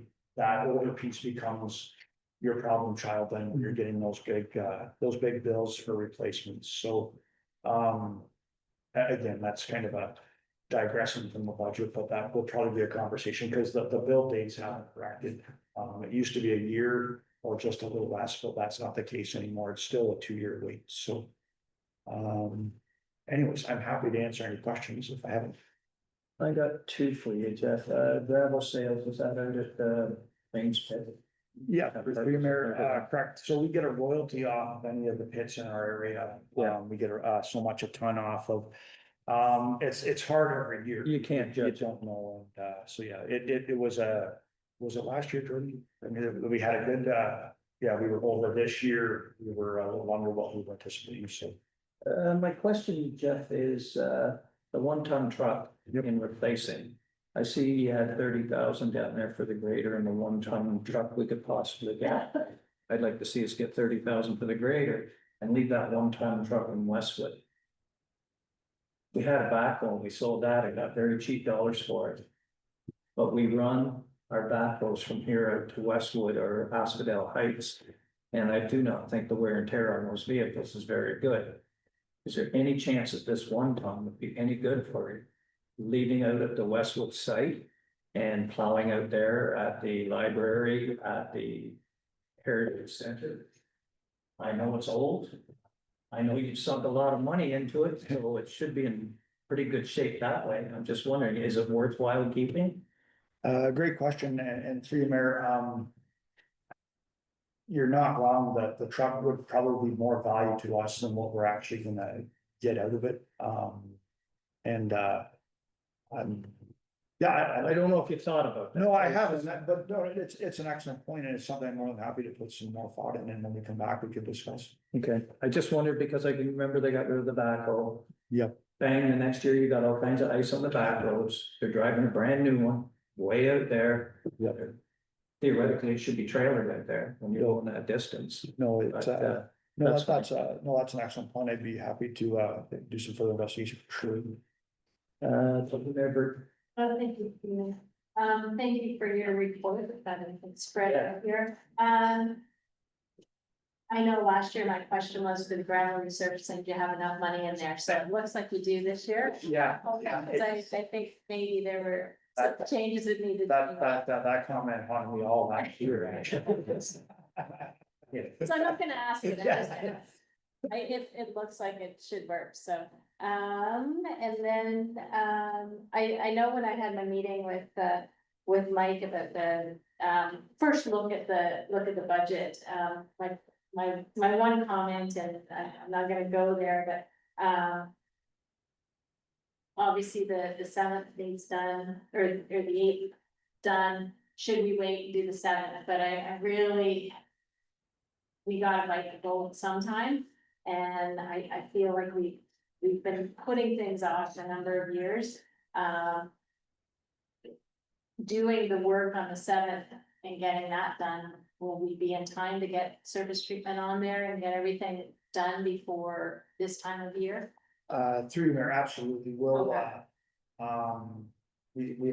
I've got the tender ready for gravel crushing, ready to go, and I've put the date down as May, for completion, which we would typically go a little farther, so the gravel will be ready. And we'll try to catch them at the same time to gravel the 8th, because that's kind of the last Yeah. component, and the surface treatment tender is, ready to go as well. Just pending, look, it's easy when I say it's ready to go, I wasn't pre-approving the budget myself, I can manipulate whatever changes we make today, but it's just such a large document. Yeah. I think I may have included the 7th in there currently as provisional. Which Oh, means okay. we would get the price on it and then we would decide. So anyways, I'll get the tender out. And then we'll see those numbers Then before we. Yeah, so, and then, yeah, once the contract will be awarded in the winter time, and we'll be in really good shape. To hit the ground running in spring, so. Okay, and comments, yeah, I think the greater lease is a good option, that grader has been a bone of contention, I think, right from the start, so So I think that's a good option from where we are, and I just have a question, so you're talking about, you know, the one-ton truck with the sander, and then down the road, a plow truck. In our procurement policy, when we go to look at these, do we have to look at new, or is there an opportunity for trucks coming off of lease, or are there trucks coming off of lease that would be something that we could look at? Is that doable? What would the condition be? Has that been looked at? And like I say, I'm not sure what our procurement policy is around that. Yeah, through you, Mayor, absolutely. I mean, it's always an option. I think, I think, yeah, I guess, and Jordan's gonna hit flying back fifth here in a minute, but I think it would be. I think with procurement, yeah, I think we would have to have direction from council to allow staff to go out and, you know, if you find that you should be able to buy it rather than. Yeah. You would tender for a use Yeah. of the apples for apples. So I think with council approval to deviate and allow staff to purchase and use, I think that's, it might be. Yeah. I think that makes sense, like, you know, that's all. Yeah, I'm just thinking like if a truck was used by somebody for a year, and then, you know, you turn that truck in. You know, as soon as you drive the truck off the lot, you're losing the money, and it's just a thought, and you know, something to think about going forward. No, I'm not saying that's the right way, but Right. something to think about, so that's it. Councillor Walsh. We won't talk about gravel a lot, but I just, the only question I had about, and I'm glad you're upping it, because if we took a lot of calls this summer, it was No. regarding gravel, so that's great. So you said in 2026, we would do the east end, which is about a third of the township. We obviously done some, where would we be at by the end of next year? Through your mayor, so remainder would be pretty much just south of Highway 7, east of Cameron Line, west of 45 will kind of be the last box. So and my last time, so that center line's out of the equation now, so that's a lot of gravel going on, you know, now we've got it surfaced and a few of the other surfaces over there. So it sounds like a big box, but it's really not a lot left on that last box sort of thing, but you know, we could have done it probably one or two ways to keep a reasonable number. You could have put maybe just a single pass on the east end and done more into the other box, but I just think to hit it hard with a good quantity and then. I'm aligned on that, let's do it right, if it was to go on, but just painful for another year. But it'd be safe to say by the end of 2027, we'll be, our gravel roads will be in much better position than what they're in now. And then it, what you said, it could be just one pass going forward on those roads. Yep, through your mayor, exactly, that's and then you'll be cycling back and starting another layer again. Okay. The one road. Couple of few more questions if you don't mind. Seventh and eighth line, yeah, I'm like that, remember, we put these off, and the longer we keep putting them off, the more expensive they're obviously going to get. But if you had to choose one of the two, which would it be? Through your mayor, I think as I get older and crustier, I'm becoming to hate gravel roads more and more, so I think I think it would be the eighth line, just to keep that initiative to get them sealed up. The benefits of surface treatment, not only for traffic and abuse, is the winter time, and with our climate and what we've seen more, you know, it's we're getting those -5, -2 in the rains, and the gravel's for the skating rinks, whereas you'll notice the surface treatment, they might ice, but it breaks off relatively easier. You know, with surface treatment, we mix our sand and salt mix at 3%. You can probably mix it, you know, as you get your surface treatment program completed where you don't have a lot of gravel, you can mix your sand and salt heavier with a little more salt, but put down less, and it'll work better. On surface treatment, we can't put down a lot of salt on gravel road because it just turns to muck. It melts the gravel. And so once you get a hard surface and you're not fighting gravel, you can use more salt but less quantity. So it works better. They don't ice as bad, just everything works better. So I know, like, I coming down the piping plan, I know the east end is in there for surface treatment. I rejigged it and included that. And it's not so much as a traffic thing, it's more for maintenance. Those hills are they're not a real joy to be on in a rainstorm and freezing rain and ice smear, it's terrifying. I don't think after a few years, it's been excellent, so, yeah. It's good But, you know, so that was kind of the focus there, is to get those treated, because they don't ice as bad with our climate down here with the, these winter rains. So again, I can remember with surface treatment all day, but yeah, again, that's, that would be my pick, just to keep the initiative moving. More if I don't mind making it quick. Greater lease, love the idea that we're looking at, and so just go by, let's look at some other different options and. It kind of sounds like that's the best route for us to go. So the only question I had around that would be, obviously, everyday maintenance would be our cost, but anything from a significant break, how would it work when we're on a lease?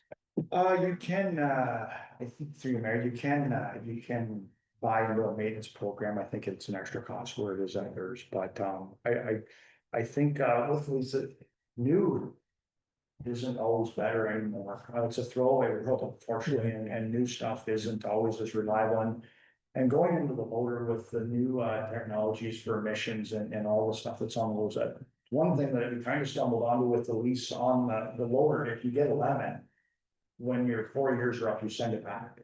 You know, if you've got something that's just, you know, it's not working, or it's causing you a lot of grief, just send it back when the time comes, you know, if you're fighting it. So that was one option, because yeah, sometimes when I change stuff, it, you know, that year until we get the bugs, it isn't always a great, a great one.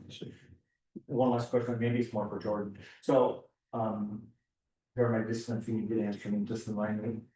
So obviously, the ice storm, lots of damage, we're to a point where we're going to be sending in our, I guess, our report, with a dollar figure attached to it. Like you said, sometime in the middle of next year, potentially before we would hear back whether we're successful on that. What would then happen to that amount of money? Will it get dropped into budgets like yours that were hit because of ice storm in 2025, and I see shipments in there that we're still recovering from? So what would happen? Let's say we get fully back what we put in for, which goes well over 100K. What happens when that, if we're successful, we get that money back, where does that money go?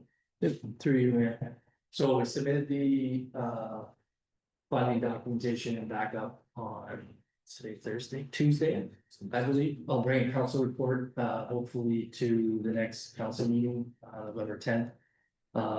If all costs are deemed eligible, I think we're at, we could potentially receive up to $180,000 in funding back. What you see in Jeff's budget is $50,000 in future costs for brush grinding. So these are for the pits, the Sand Road pit and the transfer station pit, correct me if I'm wrong, Jeff. And so that's also sent in as part of our you know, documentation for future costs, whether it's deemed eligible, we'll have some back and forth with them, you have to kind of prove it, send in photos and that kind of thing. As for the other costs that have been incurred currently, or the funding we received that isn't part of that $50,000, which we have at 95% funding because we would be over the 3% of our tax levy.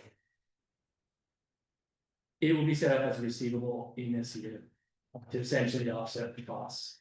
So it wouldn't be, it's not essentially, you know, new money, I guess, that we could allocate a different department. We've already spent the money and essentially it goes into the current year as a receivable, and then we can receive it. The timeline we've got right now is like I mentioned, Barry, I think it was late winter, early spring for potential transfer payment agreements and funding for the ice storm. So fingers crossed, hopefully everything goes well, but we're still waiting on the directive of over some stuff. So who knows, maybe we'll have it before we get the directive. Councillor Hobbs, please. Through the email, the greater, so it's is it a lease to own type thing, or you have it for you mentioned something about 4 years, is it a 1 year or 4 year term? I don't understand that.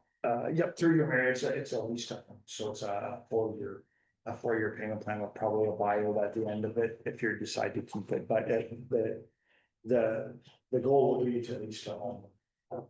And just Yeah, but I just threw that out there as an option because sometimes you get that lemon that you do have the option. If you wanted to send it back, if there was a So problem. it's not like you're looking to lease the vehicle or either. No. And is there any concern around increase in dust control with all the new gravel going down, or is that just managed anyway with the normal amount of dust control? And that's a procurement for the county, is it not? Right, yeah, through the mayor, we are in the purchasing tender for calcium chloride and, no, it just, it doesn't, we don't put any more down, it's the same quantity, just. Thank you. Councillor Wolf. Thank you, Mayor. Thank you for answering my questions last night and thank you for bringing your gavel. And putting your gravel. I can't praise you. But no, we haven't had to use it yet. No. Thank you for answering about the age concession. That was my question, which was, really the most important one to surface first. And that is kind of the route around Norwood if there's an accident on 7. So, there is other things that it's well used for as well. I was just wondering, the Baker Street turnaround that you said has, kind of the beginning of your existence for surfacing down there. Would that all be done at the same time if you're resurfacing, like say the 8th concession, then come over and do it Baker Street at the same time, or what? That you kind of, make that at the same time, I would assume. Yeah, through the mayor, we would try to, I guess it would, depending on the crew, ideally when they're here, you like to keep them here, so we try to have everything ready for them, that we can have. Yeah, this year, I think our challenge this year, we have a brand new grader man, so, he's gonna be under a bit of pressure. Yeah. But you don't wanna, I always said surface treatment's like a bed sheet, whatever's under that surface treatment, like if you have the least little bump, you're gonna feel it, so you don't wanna pressure. Even Frank, as cool as he was, sometimes he didn't wanna pressure him, right? So I just think, I think that'll be maybe a bit of a challenge this year, so we might have to maybe do the 8th and then send them away. But at some point, we would catch it, if it remains in the budget, yeah, exactly, we would catch it and when they were here for sure. So I have another question, if I may. The next one, I did send you a question about the ice storm cleanup and budgeting. Are we doing any of the work other, the brushing and stuff, but are we doing any of the arborist work in-house, or is that all contracted out with those quotes? No, through there, as much as we can, that the guys feel safe, doing it, so, unless there's wires involved. Like I know that we don't have a lift boom and things like that. Yeah, but anything that we can do ourselves, or mechanical, that was 2 great assets to have during the storm was the brushing on the excavator and the boom more on the loader. They got immediately and they make short work of stuff, so, and it's safe to, the number one cause of WSID claims, every year is slip trips and falls in Florida. That's, so it's always a dangerous thing, but when you're in a cab, at least, it's a safer way for sure, so. And I have one last question, if I may, and I did ask this to you, but I wanted to ask it in public. Concerning the River Road, first was, the proposed survey, it's going to be done in 2 phases. So the first one would be, the survey would be, east of the 4th concession, between the 4th and the 5th, and that would be the knoll and the hill. And the second part of the question is the gating that you're going to put up. And I was wondering if there's any cost savings that we may be able to, or maybe you thought of this, of approaching some of the landowners between the 3rd and 4th, because that road will now be gated, that there might be some potential cost sharing of that, of erecting those gates, because it is something that's really beneficial to the people that, that forest road, it's a forest road, it takes the liability away from those landowners as well, and people not coming down. So the one was cost sharing for those gates, between the 3rd and 4th, and the first one was, is that where the, what do you call it? The survey is Yeah. taking place, yeah. Yep, through there, yeah, exactly, the surveying, the entire approach from the 4th line to the surface treatment between the 5th and 6th was $30,000. So we anticipated in breaking that down into 2 sections, and that would be kind of phase 1, between the 4th and 5th line to widen that hill and deal with that hill. Again, conversations have been going well with the landowners and kind of how we still have And that's something I left with the landowners. We still have, how the land is handled. And I kind of, it's their land and I kind of left that, with them to decide. With a firm reminder that we are suffering a lot of costs already. To make this happen, and everybody's on the same page, so the road needs to be dealt with and fixed with the safety concerns, so that's a good thing. And like I said, I couldn't be more clear that we are suffering a lot of costs, so really consider that when we discuss the actual land, portion of it, but that would be the first phase to deal with that, so, and move forward with, for sure. And the second part was maybe some cost sharing, between the landowners, between the third and the fourth for the gating. That's the cost of going to be incurred. Yep, through you, Mayor, I didn't really think of any cost sharing with the landowners, but I'd be more than happy to. I don't know if it's even feasible, it's because I've reached out to everybody about that. No, I haven't gone too far, we just to see where they ended up with the budget before I kick the hornet's nest and then say go from there sort of thing, but actually, I Because they're think. gonna have to be put in I guess the gates will have to be put in every year, or do they just open up? No, they'll just go. Just they're just open, open up. just a And- one-time. Yeah, cost. and there's the 4 foot gap. Yeah. So snowmobiles, ATVs, emergency service could still go through, Right. just no vehicle traffic sort of thing. I think, dealing with River Road this past summer and the landowners on the full travel portion all year. It's pretty clear that we would suffer anything liable on the road, it would be the municipalities, so. That they look for the deeper pockets when it comes to those claims of, depending on what the claim is and how bad it is, and if it's a life altering, something that's gonna linger on for 10 years, they don't to accommodate that person for, their lifelong time and the deepest pocket. So I mean, as far as liability, it would probably be us anyways, so. I feel a small investment for that liability for us anyways, so. Okay, thank you. Move on. Thank you, through you, Mayor. So next we have the Environmental Services Department budget. Here we have a tax requirement increase in 2026 of 44,891. The main driver of this increase is the landfill closure costs for the first phase of the closure of the Norwood landfill. And I'll let Jeff speak to that. All right, here we go. Any questions with Jeff? Yeah, That's an easier way of putting it. as you can see, the environmental services is doing awesome. It looks like it's doing awesome, Jeff. You have no questions. Thank you, through you, Mayor. As we're all well aware with the landfill closure, we've had lots of discussion over it. There's still, to be very transparent about this, there's still a lot of balls in the air. We are still at the ministries, at their mercy, and we haven't had any discussion. We've been hoping to have some discussion before today, but it hasn't happened yet. So we're still at their mercy, but,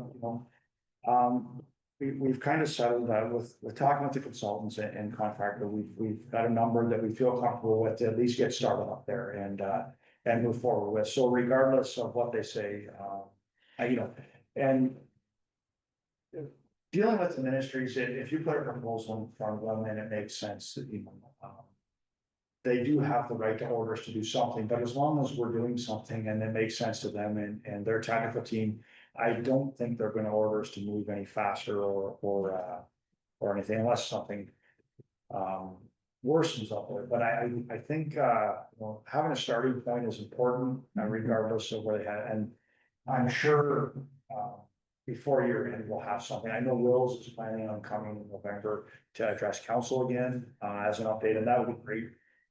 But I said, this year's just a starting point to get started up there. When we meet the ministry and kind of tell them what we're doing, and it will be a phased approach.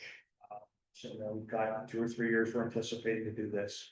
So anyways, it's, at this point, it's a starting point. That's about all I have to say. So, and it'll be great when those addresses in November. I think you'll see that the technical team will come in and overwhelm everybody, and then Mike will bring it back down to normal sorts of things, so it'll be very simple. But it's a great strength. Deputy Mayor Burke? Thank you, through you. Yeah, and certainly that is a priority, so I will. We'll do what needs to be done. The transfer station bins, and I know we have had word that we are losing those bins. I don't think we can give up hope yet. I know every municipality is still pushing their MPs, and I don't know if you've heard any more. We haven't either. I've heard a lot of municipalities on the news, and I struggle when we had a system that worked. They changed the system and now it's broken. Now they're not listening. And it's very frustrating. Oh. And, yeah, so not really a question, but just wondered if you've heard anything. No, and through Mayor, I've sent, since the last council meeting, we talked about that, about losing the bins. I've sent 2 updates to certain materials. We've, gone to our RLG rep, to push certain materials.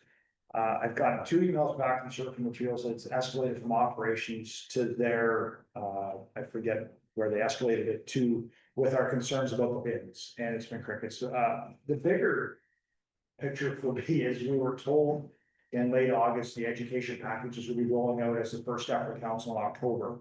We're on the doorstep in November, and we have no education packages, and that was in my email as well. I sent another one late last week and they replied back that they've escalated to operations to see where the education packages are. So they're sending this into this blind in January.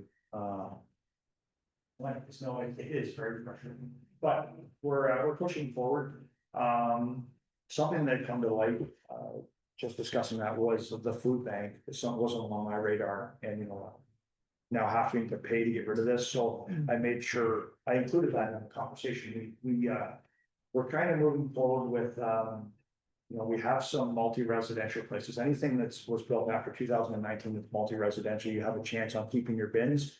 And we have a few, so we've included that. The condos over here after 19, a couple on Elbine Street as multi-residential. So we're using those to try to maintain our bins, but as well as the food bank doesn't need this cost, so we've added that as well, just for the police. So anyways, that's what I thought they're Yeah, I just can't understand why the provincial government doesn't see all this extra recycling going to the Peterborough landfill site in our county. It's gonna happen all across Ontario. No further questions? Hey, Jordan, you want to move on to recreation? Sure, so next is recreation. I just want to mention quickly, and I should have mentioned it, sorry, in the sign for environmental services. So we have $200,000 budgeted, you might have seen this in the council report, 200,000 budgeted for the landfill closure. Next year, on set, $150,000 transfer from the reserve, so discussion with the CAO might jump in if you want to add anything, but essentially the plan is, stages of reserve contribution towards each phase of the cost, the limit, the necessary tax increase to the resident. So, this is something we see in similar value next year, and then also be transferred in. Obviously, we'll slowly deplete that reserve, so it'll decrease each year, but that's kind of the idea, the plan for the next few years. Okay. Go ahead. Follow-up question. Would that facility be considered under asset management plan? Through you, Mayor, that was a great question. I'm just thinking we have, we're gonna build that 1.5% reserve. Yeah. But maybe 1 year, could that be part of that fund? That fund. At some point the reserve will run out. Yeah.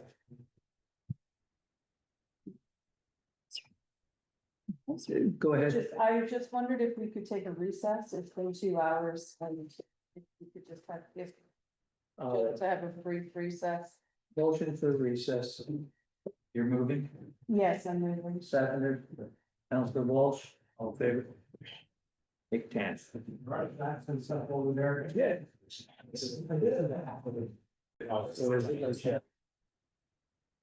Now I have a motion to reconvene, please, and we'll start off with recreation. Mover. Councilor Walsh, Mayor Bird. All in favor, motion is carried. George. And Seamus. Thank you, through you, Mayor. So this is the Recreation Department summary, 2026. Under the current requirements, sees a $52,353 increase in the tax requirement. If we factor in 1 to 2 year requirements, which is the arena roof at the community center, as well as $50,000 in 2026 and 2027 for the replacement of one of the compressors at the community center. We need to add another $100,000 to the tax requirement. A note for 2026 is there increases in the community center utility bill and equipment repair and maintenance costs, estimated insurance costs. And capital for 2026 includes the dehumidifier replacement at the community center and replacement of the community center lobby heat AC unit, as well as a splash pad. And I'll pass it over to Seamus. Thank you, Jordan, through your mayor. So I'm pleased to present the 2026 recreation budget. So the recreation department manages programs. The Asphodel-Norwood Community Center offers recreation, cultural, and sports activities for residents of all ages. The department also coordinates events, facility rentals, and programs that promote community engagement and healthy lifestyles. So some of the items we look after in recreation is the ice surface or arena floor rentals, water room rentals. We look after 2 ball diamonds, boardroom rentals, fitness center, studios, splash pad, canteen, stage up, and bar events. So Jordan did highlight some of the increases for capital projects. The humidifier, there's 2 in the community center. This was proposed last year. Unfortunately, didn't make it. So the unit is now a year older. Still needs to be replaced, so that's why it is still in it. Lobby rooftop unit, so the couple of councilors, thank you for the question. So the heat portion of it still works. The AC portion of it is not. The AC portion hasn't worked since for all of 2025. So this summer, it's kind of the first real summer with it. With the community center experiencing both being a warming center and a cooling center, it was kind of evident that kind of how important the AC portion is. So with it, that was just so everyone's aware, that just controls the lobby, but also staff offices. It doesn't interfere with the Millennium Room, so Millennium events, they'll have theirs.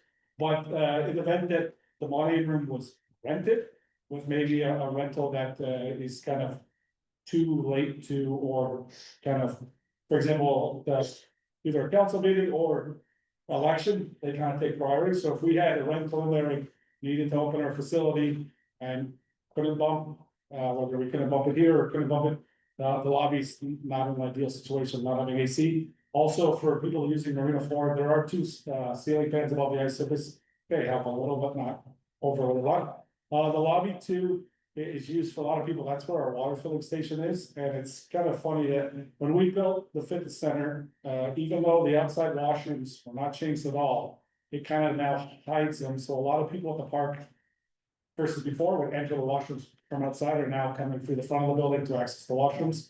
So that's why that's in there. Staff did have a couple of questions. So we have reached out to the provider of the book about the potential heat pump. They advised their concerns is with it being on top of a building, you're kind of taking away the protection of it, that snow, and that could be damaging fans or causing issues of ice buildup, which could relate to future repairs. They also were kind of concerned about your new, you need to change the wiring or upgrades that way. The next splash pad pump, so there's 2 pumps in the splash pad.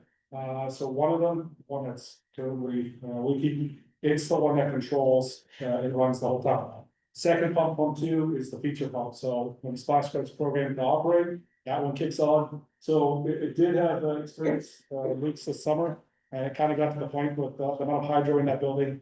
We thought it was better safe than sorry to close the splash pad, because the last thing we want is health and safety concerns, staff member goes in and unfortunately electrocutes itself. So we'd be looking at replacing that pump. Then 2 compressors. The community center has 2 50 horsepower compressors. They're original. They've been overhauled throughout the years, but they've now come to a time where in the next year or 2, it's going to replace them, as without the compressors operating, you have no ice.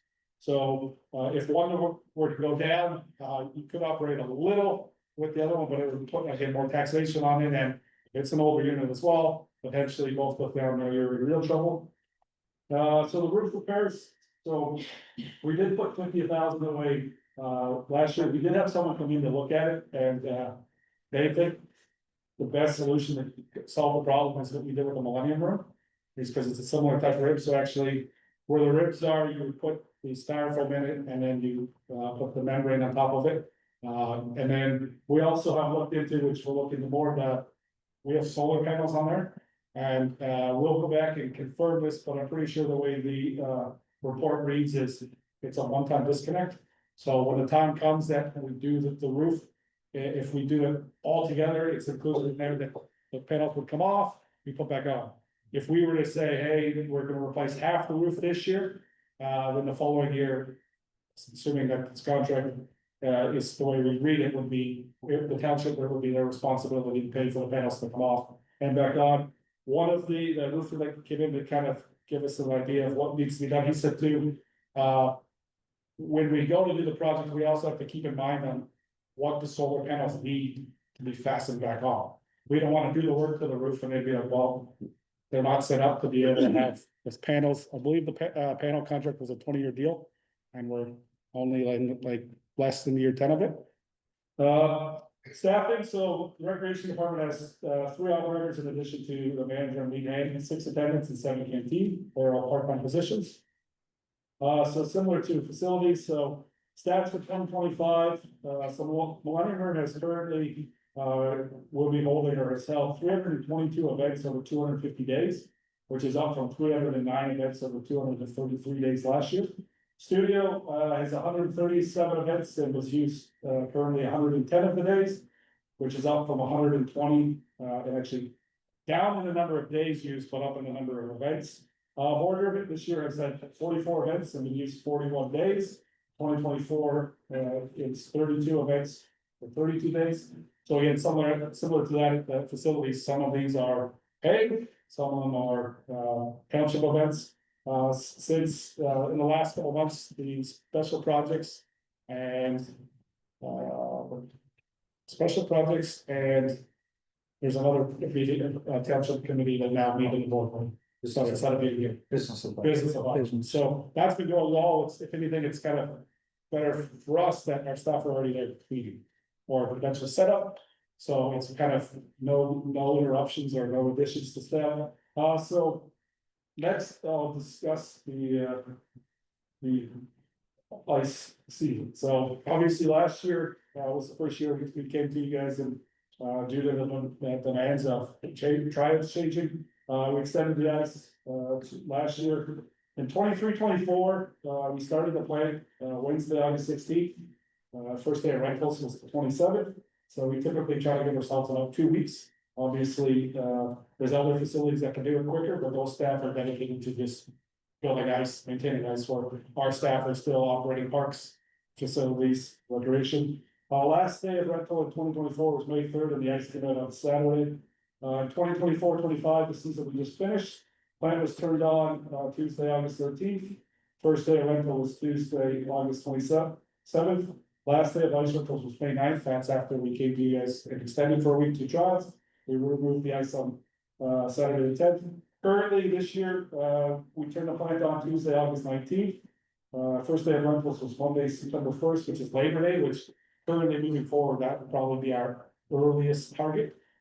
Previously it was the last week of August, but then it tends to kind of sit Labor Day weekend, so I think moving forward it justifies that max would be September 1st. In 2026, Labor Day is actually even later. I believe it's the 7th or 8th, so potentially, yeah, it would be another week to save. We've tentatively said for Sunday, May 10th removal. On that, we've reached out and gave NS4, Autonomy Wolves, Key Wolverines, Durham Iron Hockey and Norwood. We've given them a deadline of November 28th to let us know with what's their intention for spring trials, so we can kind of get ahead of it this year. So we're prepared by hopefully before Christmas, knowing that, hey, you know what, none of them are doing it. Well, then we'll bump up the May 10th date earlier sometime in April. Hey, you know what, the demand's there for everyone. Great. We are pretty fortunate this year that 2 of those places we've reached out to are doing floor repairs. So they absolutely have no capacity to extend their ice. So we've also in our email to them, we've asked if they'd be looking for any ice in early April. Because a lot of facilities polarized eventually in March, and now we're looking for it. So what we're trying to do is be proactive this year, so that we can come to a decision earlier that, hey, you know what, no one wants it, you know what, we're making a decision, we're pulling it earlier. Hey, everyone wants it, we fill it. On that too, we let the user groups know, we'd also stipulate that we do now have a min fee for cancellation. Obviously, last year, Norwood committed us, two of the peaks, ended up not trying out, we were able to fill some of it, Norwood was still charged for the rest of it. So moving forward this year, we've been with them saying, so Daryl, we can offer you this much ice.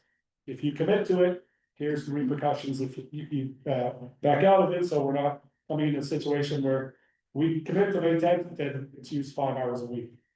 On that too, this year, we would be looking at, removing the ice on a Monday. Obviously, the last couple years it's been on the weekend, but now having Public Works assist, it makes more sense to be able to do it. And that way too, you have a weekend, so you potentially be able to fill the full day versus evenings, you're kind of looking from that 5 to 10:30. Next up, so canteen, so in 2024. The total value, so the revenue between the vending machine and the canteen, reason we consider both of that is any canteen supply we order. Also helps stop the pop machine vending machine. So revenues were 150, just over 115,000. Total expenses between your payroll, part-time wages and salaries, your overtime, your canteen supplies. Was just over 129 for a loss of 13.9. In 2025, we budgeted just over 88.5 in revenue. Just under 99 in expenses, which would be a loss of 10.4. Currently, year to date, as of this report, stats is we're at a loss of 4,500. In 2026, obviously, we'll be going back to the table after this to look at a few of the other ones based off our numbers as we track to see if our revenues, do we think they can go up with it? Expenses, do we think they can go down? So some of the things in 2025, we've gotten to, as one of the big tasks in 2025, once the canteen, so a couple of things we've done is, we've started not opening at slower nights. Obviously too, for them, we found out yesterday, ball hockey is for sure not returning next year. So on those, we can now lower the numbers as well, because we've staffed it for how little ball hockey was here, but now if we don't have ball hockey, obviously canteen's not open. So we've also closed on some earlier nights, so for example, if it's a U15, U18 practice, that's an hour and a half, we're closing kind of before it, there's no sense again having staff be there if you're not gonna make a sale. The other thing we've done too is, some of your slower nights, we've reduced from 3-hour shifts to 2 or 2.25, so right there, you're already saving staff wages. So figure skating has just started up, so Monday, Wednesday, we're giving it a few weeks to monitor it. And then if we feel that it doesn't, not that it doesn't make sense, but we're potentially losing, maybe we'll go on a rotation of one Wednesday exposed, one Monday. We've also done a better job on our inventory levels and ordering. Some weeks it's, hey, you know what? So if we don't have onion rings for a week, it's not the end of the world. We've also done on weekends or maybe midday, if it's a slower group, you kind of a split shift, so maybe it's busy in the morning, it's open, then you close, then game nights, it's busier. We continue to monitor, so weekly when I get a revenue reports, I track every day what our sales do, so we can go back and see, hey, you know what? We were open 2 Wednesdays, we did a combined $200, you know what, that's not worth it. And then we can monitor, we've also been trying to limit certain staff's hours, so we do have 2 staff that do make a higher wage than other ones. So one of them we're gonna continue to monitor now, because that staff member is now working part-time for the township. So we're gonna make sure that all our staff are within trying to limit again their hours. We continue to increase pricing to make sure, obviously, if costs go up, we have to put our pricing up. This year too, we've also removed the combo option. So last couple of years, we had a combo option where if you ordered a burger and fries separately, it costs this much, but if you ordered a burger and fries together, you saved a little, we've now removed that, so. If you order a burger and fry, whether you order them together or not, it's same price. The last thing, which I thought was kind of a cool idea, I'm seeing in Hero. We have started selling mystery mini hockey sticks, so we did that for 2 reasons. One, we have a mini stick area in our rink, and we don't currently have sticks, as well as they're mysteries, so until you open the bag. Kids don't know what they're getting, so, some kids potentially are not order one. So we bought 44, I believe we only have 9 left. So we're going to sold them, so, that's been going over well. This time, if you have any questions about the ice season or, canteen, or anything else, I'll be happy to answer those. Councillor Ward. Thank you for doing that. Yeah, I did send a couple questions to Seamus about the canteen and a few other things, but, it's nice to see that, you know, you are really looking at the canteen and the numbers and trying to improve efficiencies there. But one thing I did notice that wasn't, and you did confirm it, you don't break down the utility costs of what it costs to do the canteen. And as a former restaurant owner, I know that that heavily impacts, like when you have all of those utilities running, that impacts what that canteen is also doing. And you also said that you have the fire suppression system annually inspected. And that should also be added to the canteen costs, because that comes out, because you have the hood in the kitchen. That is a canteen cost, in my opinion. So if it was broken down more thoroughly, we can actually get a better number. And I appreciate the work that you're doing on it, and I know that it's vital for a lot of parents that have children at the arena, but as we look at everyone doing efficiencies and trying to get this budget under control, it's just one more thing that we need to look at, so I appreciate you looking at those numbers. The other thing, you were talking about the AC unit for the lobby, and you said that you had looked at maybe some heat pump solutions. Isn't a fan in the main lobby? Like, is there a ceiling fan that rotates? Cause I've worked in a warehouse environment, and not to be rude, but the fans are called big ass fans. That's the name of the company. And they really are well made. I think they're used in a lot of agricultural buildings too. And they really are efficient way of cooling, especially an area like a lobby. And when we can go into the Millennium Room or other places to get cooler as well. But I know it would be a problem with staff for offices. I understand that would be, you know, with no air in the offices, I understand that would be an issue, but. So through, we currently do not have any fans in the lobby. We actually have 2 of those fans we're talking about above the ice surface. Yeah. So it does help, when you have summer rentals where you kind of have a little bit of airflow. It's something we could look into. I don't know with the, it's something we can look into and see if it's even a possibility or what the cost will be of it. Thank you. Deputy Mayor Burt. Thank you, through you. Thank you for the report. Seamus, just a couple of comments. Yeah, good to see you're getting a handle on those numbers of the canteen, and our losses are getting smaller. It'd be great to see that a neutral number at some point, but thanks for working hard on that. And that was my comment is, with the ice season, kind of got burned last year.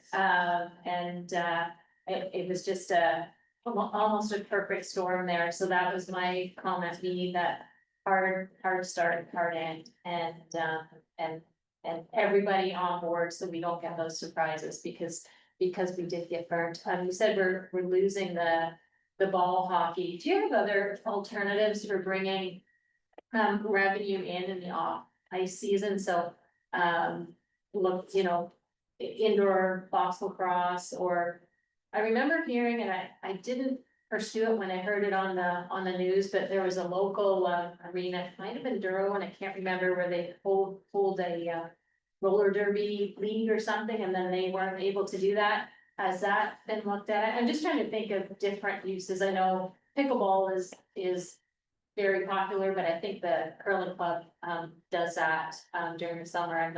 They did. I'm not sure if they're still doing that, but so that was my question, if there were alternate uses being looked at. And yeah, you know where I'm going with the AC unit on the lobby, and that's fine. But yeah, Councillor Moore mentioned the fans. Those fans are used in all the new agricultural barns, like all the big dairy barns. They last, they stand up, and it moves air. I'm just wondering, I don't know who the contractor is who's looking at the AC units and the heat pump, but I'm just gonna do a little bit more investigation on that and so we get a good look at, what is needed. Maybe a unit could go in the offices. I don't know, I'd like to see a little bit more information around that. Fan, heat pump, office, so, thank you. Through you, Mayor, so, yeah, I reached out yesterday to both Solomon and Darrell. I thought the appropriate actions was reaching out to them to see if they found alternatives for their user groups and let them know if they have it, keep us in mind. Obviously now knowing, ball is for sure not coming back, we for sure will be looking at previously, before I started working here, I used to help, Greg run the local ball hockey. So there could be an option that way. I know, potentially, so last year, the last couple of years, the ball hockey's won all 5 nights. We were a little reluctant to give them that because we wanted, for 2 reasons. One, a night that if we don't have anything in the building, staff technically don't have to physically be there the whole time, they can do tasks outside of it. But 2, that we're not counting ourselves up in case someone wants to run an intro to indoor soccer or intro to this. So for sure, now knowing they're not, we'll be looking at all possibilities, pickleball, that fine line of the curling club is a generator for them, but maybe it's a conversation with them saying, hey, they have the demand that they only have 4 courts and they need more courts. I know Selwyn, Autonomy last year said, it was amazing, the feedback they're finding is people are inside all winter, and they wanna get outside. Yeah. And like they said, this year they bumped it up 50 cents, only 50 cents, and they said they went from having 30 people right literally to like 6. But it's the people who are cooped up all winter. But we'll be looking at all options. Another thing too is in recreation or in the Millennium Room, Boys and Girls Club are also evaluating, we'll be back. So knowing that, that's why you can see our revenue this year is about 27. We've still predicted about 16 because they're about close to 10 of that. But we've had an exceptional years. We were looking today, we have 22 bar events scheduled in 2025. We still have 7 more this year. We've been fortunate that we went through a stretch where we had wedding, Thanksgiving, so we were closed, but the room is still used, Halloween party, wedding. So, the nice thing is, this is kind of in the first real year since I've started post-COVID, that kind of weddings are back. Before obviously COVID, people found alternatives, so that's another thing, knowing that eventually, if Boys and Girls Club, if we give them a, hey, here's a deadline, maybe is the alternative, maybe we're reaching out to another provider. Or I know in the past, there was someone that inquired about a sports camp and just didn't work because Boys and Girls Club was there, but maybe we reach out to people. I remember as a kid, one of the best things was the old rink, you had that sports camp. And it kind of, nothing against boys and girls, but I've noticed over time, is if you send your kid multiple weeks, it was really what's different. Right, and maybe it's the time it's like, if someone were to provide to come in that, hey, 1 week's Arts Week, 1 week's this, 1 week's that, or maybe you could, if the 1 week's a sports week, you're trying different sports, that maybe, again, as a kid, soccer was huge. Soccer is not big anymore. Deputy Mayor. Yeah, and just to follow up on that, there is a local provider who I'm sure you know of in the area who is running these camps through province even, so if you're not aware of him, I can give you his name. Councilor Wolf. Yeah, through your mayor. Jared, I've got a few questions actually. First one is, so from a capital perspective, we're looking at the dehumidifiers and the AC on the roof. I guess where I struggle is that those compressors we keep putting up, they're 50,000 versus say the dehumidifiers are 67K. That compressor goes down, we're done. That's loss of revenue on both ice rentals, canteen. That's huge. And I look at, was it Murmur or Maida that ran into a similar situation and their arena was closed for the rest of the year because they really did nothing. So I guess my question back is, if you had to prioritize dehumidifiers, compressors, compressors 50K, dehumidifiers are 67. I'm kind of thinking, can we put the dehumidifiers off for a year and we make sure those compressors are done? They are the originals that are in there. And we don't want to risk of you calling Mike in the middle of winter and say, we're done because they just went the button. So through your mayor, actually, some bad news. We've since got updated quote on the compressors, and they're not 50/50. They're about 130 each. Sure. So, that's another thing to consider, looking at that now, and probably don't do them together. So yeah, compressors, obviously, if I had to prioritize, compressor would be number one. The dehumidifier number two. Lobby rooftop unit 2A, only reason on that is. If we don't replace it as a dual, we gotta do something, because similar to what you just said, is if that heat goes. Then we're in the bigger issues of pipes freezing and other things like that. But if there's an alternative that whether you provide, whether it's a fan that solves the AC issue, but we still gotta be prepared down the road that. When the heat fails. So compressors, obviously, without them, similar to a couple years in 2024 when we did the chiller condenser together, is you don't have compressors, you can't operate. If you don't have it, one of your two dehumidifiers happens to fail. Yeah. We still have a second, it's not ideal. There are alternatives, which is, that's one too that we can't, the dehumidifier is one we can't just. Forget about, because I believe prior to COVID it was identified. And it's one of those that, when the time comes that. Hopefully we have it replaced before it does fail, but the compressors 100% are number one. And then it'd be dehumidifier, rooftop unit. And just to clarify, you said we have two. So there's two, so what they proposed is the ease of, obviously, if we could do it, but the ease of doing both is, so piping needs to be upgraded and they're doing both together, but obviously with financial constraints, so the quote we got is, they're 260 combined, so 130 each. And we could get by, we could get by with doing one than the other. Like that could be an option, so we, I believe, next year, I think we anticipated previously looking at getting an overhaul. But then we pushed it off, because it's like, why would we do an overhaul if the year later you're replacing it? So the one thing could be is, obviously, if year one, you replace one, you replace the one that. Is the oldest without an overhaul, and we just had, I believe compressor two was just overhauled this year. So if that would be the one that if you had to push out, but yeah, more than likely looking at it is. Unless funding opportunity probably came around, we'd be looking to do one.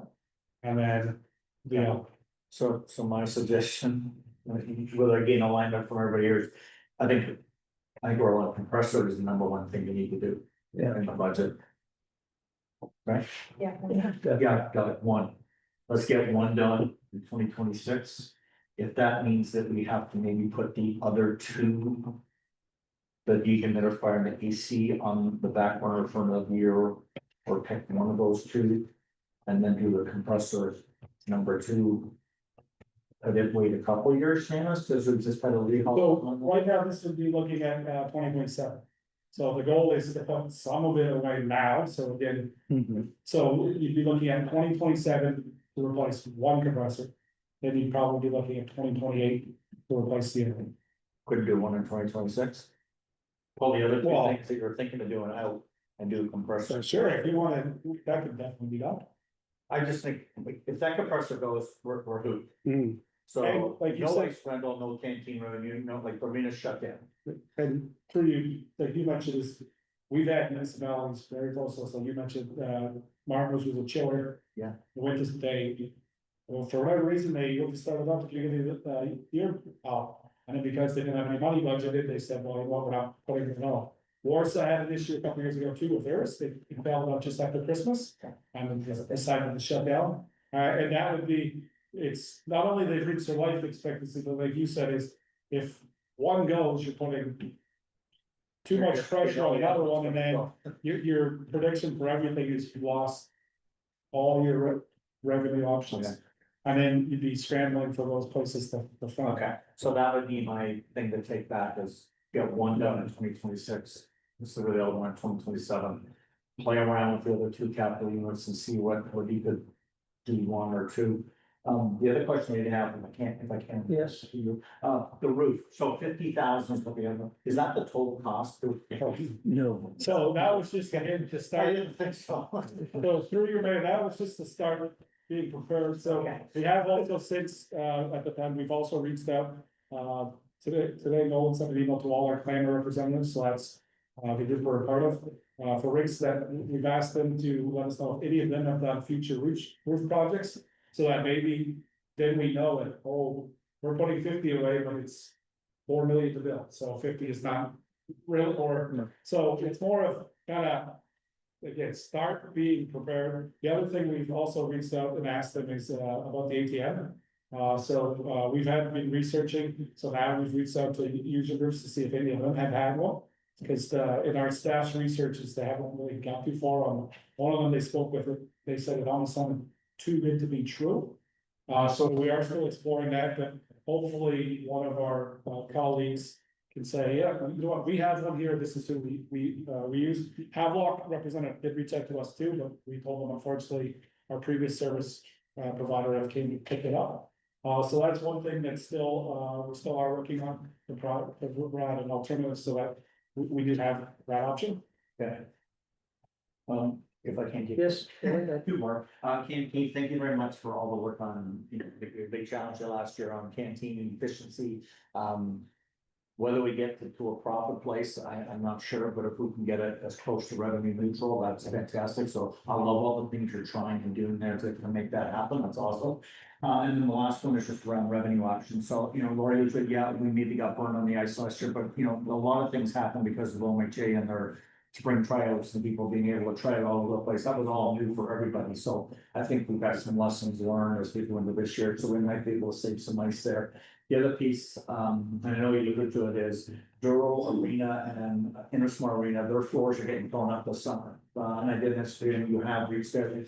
So those two places are not gonna have any indoor revenue things going on, and there's events, groups that are there, so if there's any opportunity that we can pick up some of those, we got a, you know, beautiful arena with two of those big A fans that are keeping it cool. But any additional revenue like that's great, and Guy, I mentioned he told me a couple weeks ago at an auction sale that he's not coming back, which may or may not have been a really bad thing, because it was getting down to the point that really wasn't worth it. But I know he did mention that he's gonna run some all Ontario championship late in the year, and he was planning on using Durrell, and I said, I don't think that's gonna be a possibility, so he may be worth a reach out again, Seamus, just to see if he's still looking for, even if we're down for 1 weekend for a big championship, tournaments with different age groups. It's another revenue. Seamus, you mentioned the splash pad needing a new pump. Do you recondition the one that you take out so that if one goes again, you've got a backup? So through Mary, that's definitely an option we'll be looking at, whether we can have that or whether it's for parts. So yes, we'll be looking at having that one so that if pump 1 or pump 2 fails, we're not in the situation, because unfortunately the last 2 years, the splash pad has had to close early as a result of it. So yes, we'll for sure be looking at that option. Okay, Councillor Ward. Thank you through you. Yes, I asked about the splash pad, and I was surprised when you said that it was built in 2014. So it's, you It's know, been there I guess, yeah, it's been that long, and I guess a few things start to go when, you know, when you reach that age. Is the compressor, so is the 130 like the worst case scenario, or is there more people that make these compressors? Is that just one person you kind of reached out to and that, okay, now it's gone from this price to 130? Or have you already been in different conversations with different vendors that sell the compressor units? Is that kind of the worst case scenario, or is that going rate?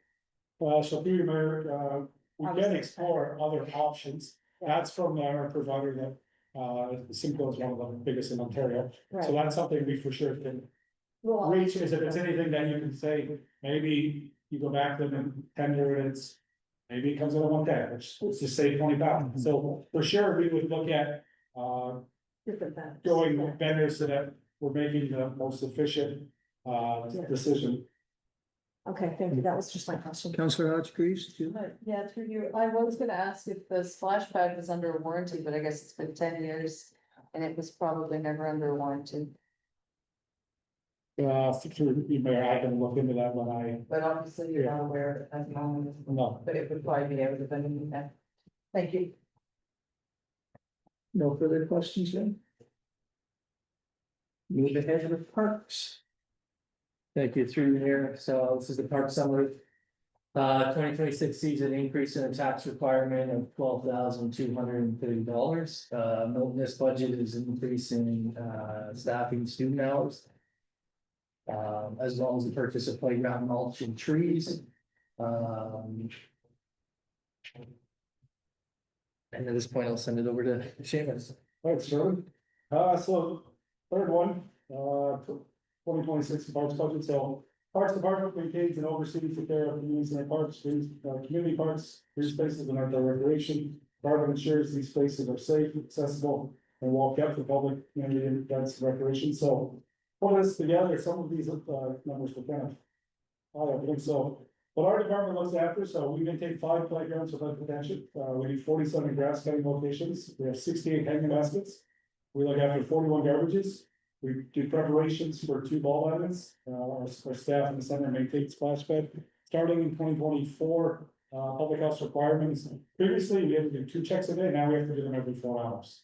So every 4 hours, max every 4 hours that the splash pad's open, you're doing checks. Previously, it was just done twice, so that's one thing. Towards the last year, we got the proper protocols from public health, because when Lee Ham and I went and took a course, another health zone said they were every 2, but public health confirmed it's every 4 hours, so that's. It runs, 4 hours later, you're doing a check, 4 hours later, you're doing a check, 4 hours later, you're doing a check. We look after 15 gardens, and in addition to myself and Lee Ham in 2025, we had 6 summer students, 2 of those were grants. Two of the 6 worked 35 hours a week on average, 2 worked 30 and 2 worked 10. Increases, so playground mulch, it's a health safety concern, all our playgrounds. We did a lot of mulch in 2022, we've done some since. This has to be engineered wood fibers, because it's for playgrounds, it has to be a specific type. So moving forward, this is kind of the year that we have to do a lot of them, and then moving forward, now since we've moved it from capital to operating business repair and maintenance, we'll try to be staying on top of it, that Westwood Park gets maybe a couple yards a summer, instead of it gets a couple of summer, and then all of a sudden, 2 summers later, it's 10 yards. So, that's what's in the 6th Street, so that would be to replace 2 at Norwood Park, 2 at Helen Street by the mailboxes, as well as 2 as Westwood Park. Hopefully, the goal is either in late 2025 or early 2026, Westwood Park has a couple dead ones that we gotta take down. So that's to replace them. Also, current parks plan set to expire in 2026. So we're looking to transfer some reserves in 2027. Obviously, we're gonna do that plan. It's gonna be probably completely different than the last 5 years, because when I first started, it was just at the start of it, and we budget the price of a garbage can and picnic table, and then a year later, you could get one thing for the price of that. So we'll look at, my belief currently right now is to maintain our current parks. We're pretty fortunate. We have, with the exception of Westwood and the Heights, those would be the next 2 that need upgrades to the playgrounds. Asphodel Park was a couple years ago, Norwood Park's relatively new community center. So we're pretty fortunate that way. We don't need to be continuing building parks. It's more of just be maintaining what we currently have.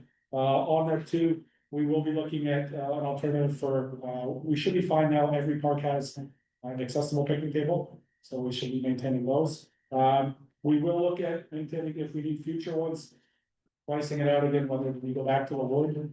What's the consequence of doing that? It's paying every year, potentially splinters, but they're way cheaper than the, like, it's almost $3,000 for a recycled plastic one that we're gonna have for a long time. But like, I know I was talking to a previous, or I was talking to a colleague, and they said it was like 10,000 to order like 8 picnic tables.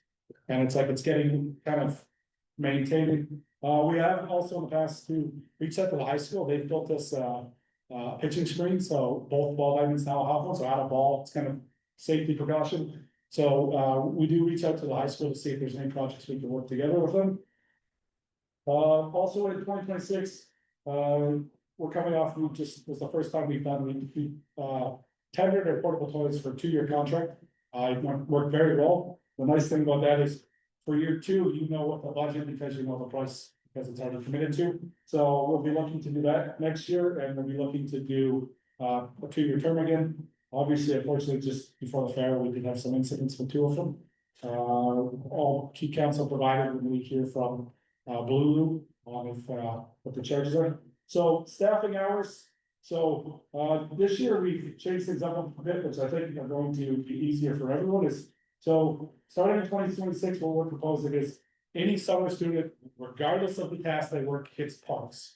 Currently, what's what happened is if they work the ball hockey shift, we put them as recreation because it was in them. So moving forward, it's if Mayor Wilfred's hired as one of our summer students, he works from May till September. Regardless, any task he does gets the parks budget. So also for that is we've reallocated 270 hours from the attendance to parks.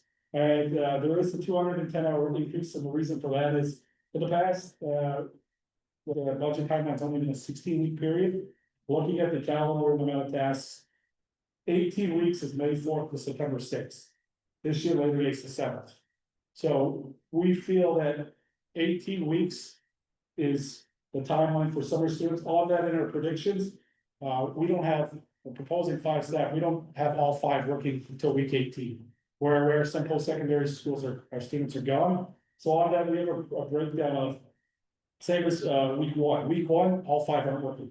Because you have some high school students that are still in school, so we followed last year, and we'll continue to follow this year, monitor it as a breakdown of what we predict, try to keep it the best as close as possible. Also, another reason for this is in 2025, staff received numerous complaints about maintaining level of service after our summer students had ended. Conveniently, with the summer we had, the second kids were back to school, grass all of a sudden growing, again. So, when summer student ends, parks are still in full swing until about Thanksgiving. The ice season starting up, it leaves us with 2 full-time employees, so it makes it very difficult. So by extending the 2 extra weeks, which allows that they go back to school, is where Nolan and I are focusing on putting in the ice. People are still getting cast on outside. The next thing I'll discuss is hanging baskets. So this was brought up last year. So, at the end of 2025, when we reevaluated, there's a couple things we're gonna implement next year to make it more efficient. Is between the lead hand and myself, the first time out, one of us will be going with the staff. We'll be showing them the route to make sure no baskets get missed. We'll also be showing them what happens when person A is watering the hanging basket, person B can be deadheading, can be picking up garbage, can be changing garbages. And then also making sure they're following the 2 routes. So there's route 1, where 2 people. You're done at, you'll drop person 2 off at the community center. Route 2, which is some ones that one person can water by themselves, they do that. On that Highway 7, it's a very busy road, so I know we have had some pushbacks from residents about there being 2 people. I've done it some mornings by myself at like 6 in the morning, it's not pleasant. And that's when there's no traffic. So, but we'll make sure next year it's a better job of, hey, once you're done these ones, the ones coming back. On that too, we also, could consider having less baskets. So there's a couple ones that don't do well within the community. I don't know, the one right by the lights coming out of food lane, I don't know if it's exhaust from trucks, it barely makes it to midsummer. The one thing too, we consider is reducing a Highway 7 coming in, maybe you go every other pool. But also a thing to consider is if that road's gonna be under construction a lot in 2026.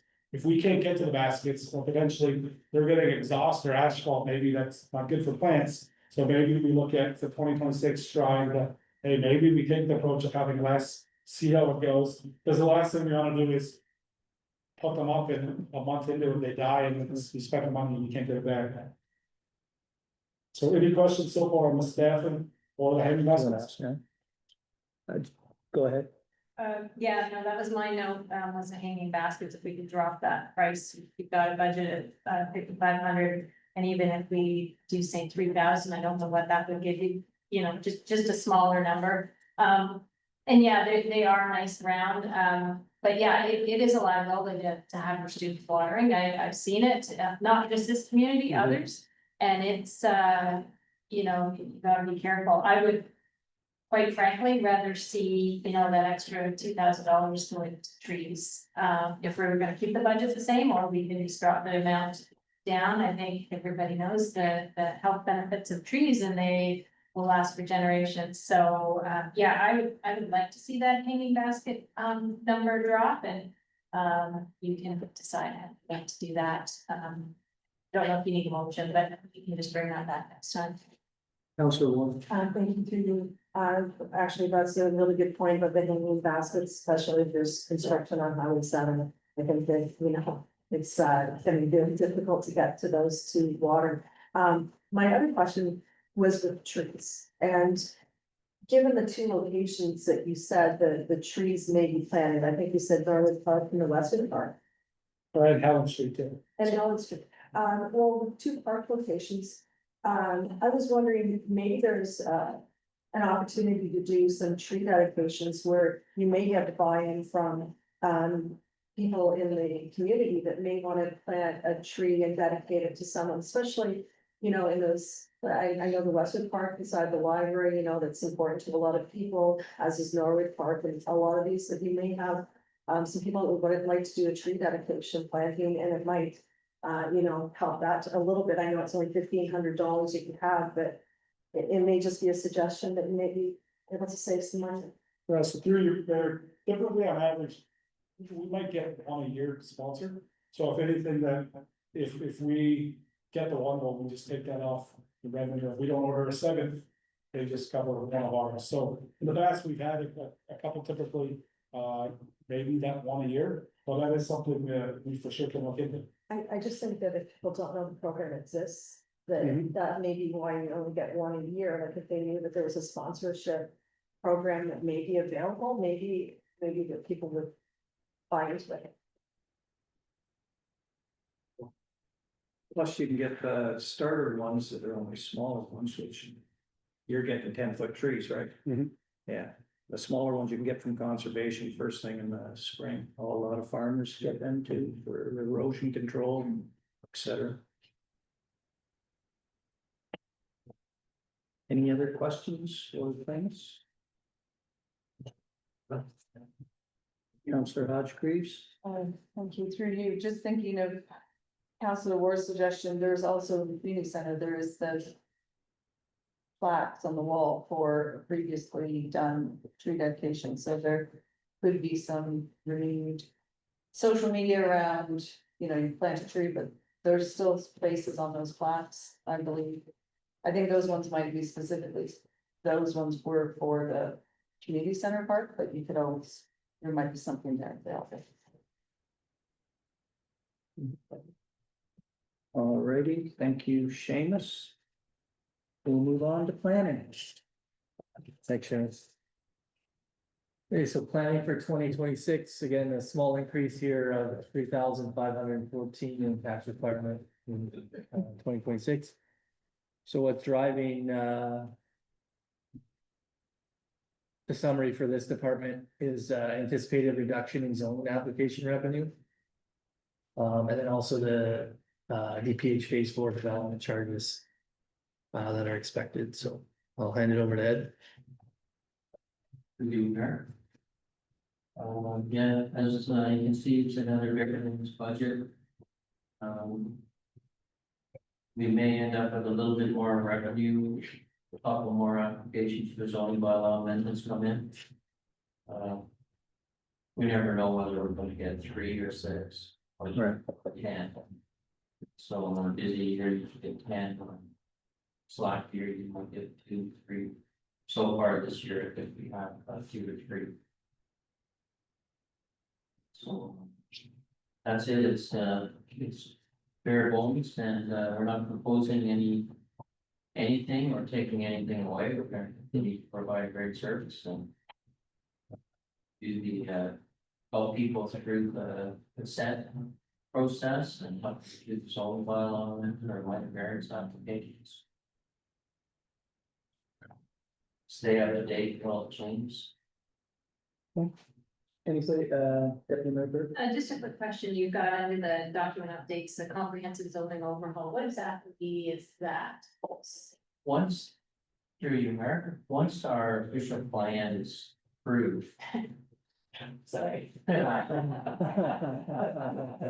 hair's not great, my hair's changed color since that started. Same. Once the official plan is approved by the province, which it's on their desk. Has been for a long time. Laws have changed and we had to revise it. The first was sent to them in June of 2022, I think. So it's out on their desk, but I already mentioned I'm receiving it. All these rules have changed. We revised it to tweak it for those changes and went back to the province again. When they finally stopped making changes and approved the official plan. Then we have 3 years to update our zoning bylaw amendment to bring in those changes in the official plan. To our zoning bylaw, and then just do some housekeeping. Changes or tweaks to our zoning bylaw as well. So I would like to, instead of hiring a consultant for that type of thing, I would like to work with the county and Peterborough planning staff. We have a great relationship. And between the two of us, or between the two departments, Peterborough County and the township, come up with revised zoning bylaw. And not a brand new zoning bylaw, because our existing zoning bylaw is working very well. And it, you know, if your planning documents are good, if you're not getting a lot of applications. So if you received, when I was in Smith Township before it amalgamated, we had 75 minor variances in 1 year just for some shoreline setbacks at all the time. And all we needed to do was change the setback from, 30 meters to 50 meters or whatever, and it would have wiped out all, they never not approved one. So I don't understand why you just wouldn't make the setback appropriate for what you're going to approve. There are certain things that you need. Different uses that aren't permitted that you have to still do zoning bylaw amendment, but we rarely see zoning bylaw amendments because our zoning is very good, very functional. And the only time that we do is when we sever off, say, a couple rural lots on rural zone property. Now it's undersized when we rezone it to rural residential. And so that's just typical farm severance in a rural setting. We'll have a couple of those coming up shortly. Because we were lucky enough to get a couple of those severances approved this year. But so we never know whether or not we're going to do a couple applications or 10. Right. We can do an entire subdivision with one application. So it's 150 plus lots and it's one application. That type of thing. So anyways, that's it for planning. If you have any questions, happy to answer any questions. Any further questions, Ed? All right, thank you, Ed. And we'll move on to economic development. Through, this is the economic development, budget for 2026, so it sees a decrease of $63,703 in 2026. The decrease here is due to the department restructure that occurred in 2025. For 2026, we have a number of events still planned, including Showcase Asphodel-Norwood, Canada Day, a night market, Family Day, and we also have some library partnerships as well. So I think our CAO was gonna speak briefly to this.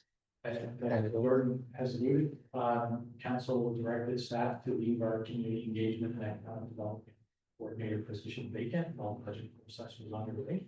And that the need for the position could be evaluated against the priorities.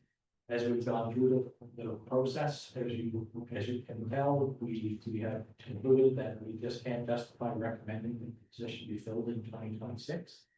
We are investigating alternative models such as partnering with the county or other local municipalities. That option may actually be less expensive and probably just as effective, but we're not at a point yet where we are prepared to make any recommendation. And frankly, in those discussions, we've said we just don't see a path forward this year, the budget being as tight as it is. So it will be, the post 2026 if we do move forward in that direction.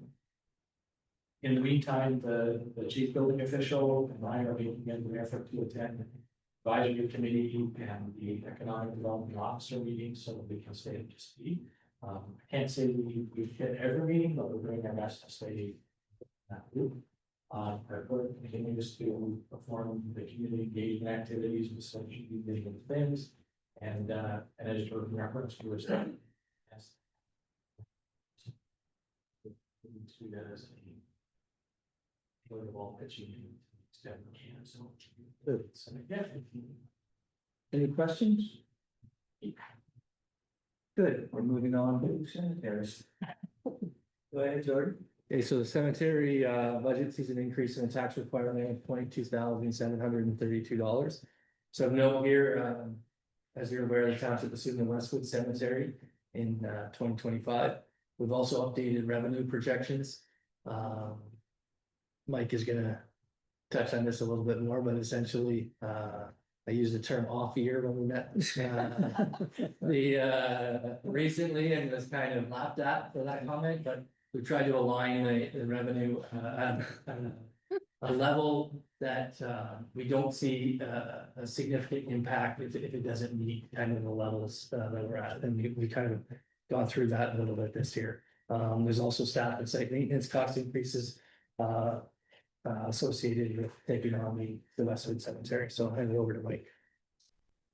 Mr. Mayor, in 2024, our cemetery administrative person works 6 to 8 hours per week. In 2025, due to almost removed the week, so that number was reduced significantly.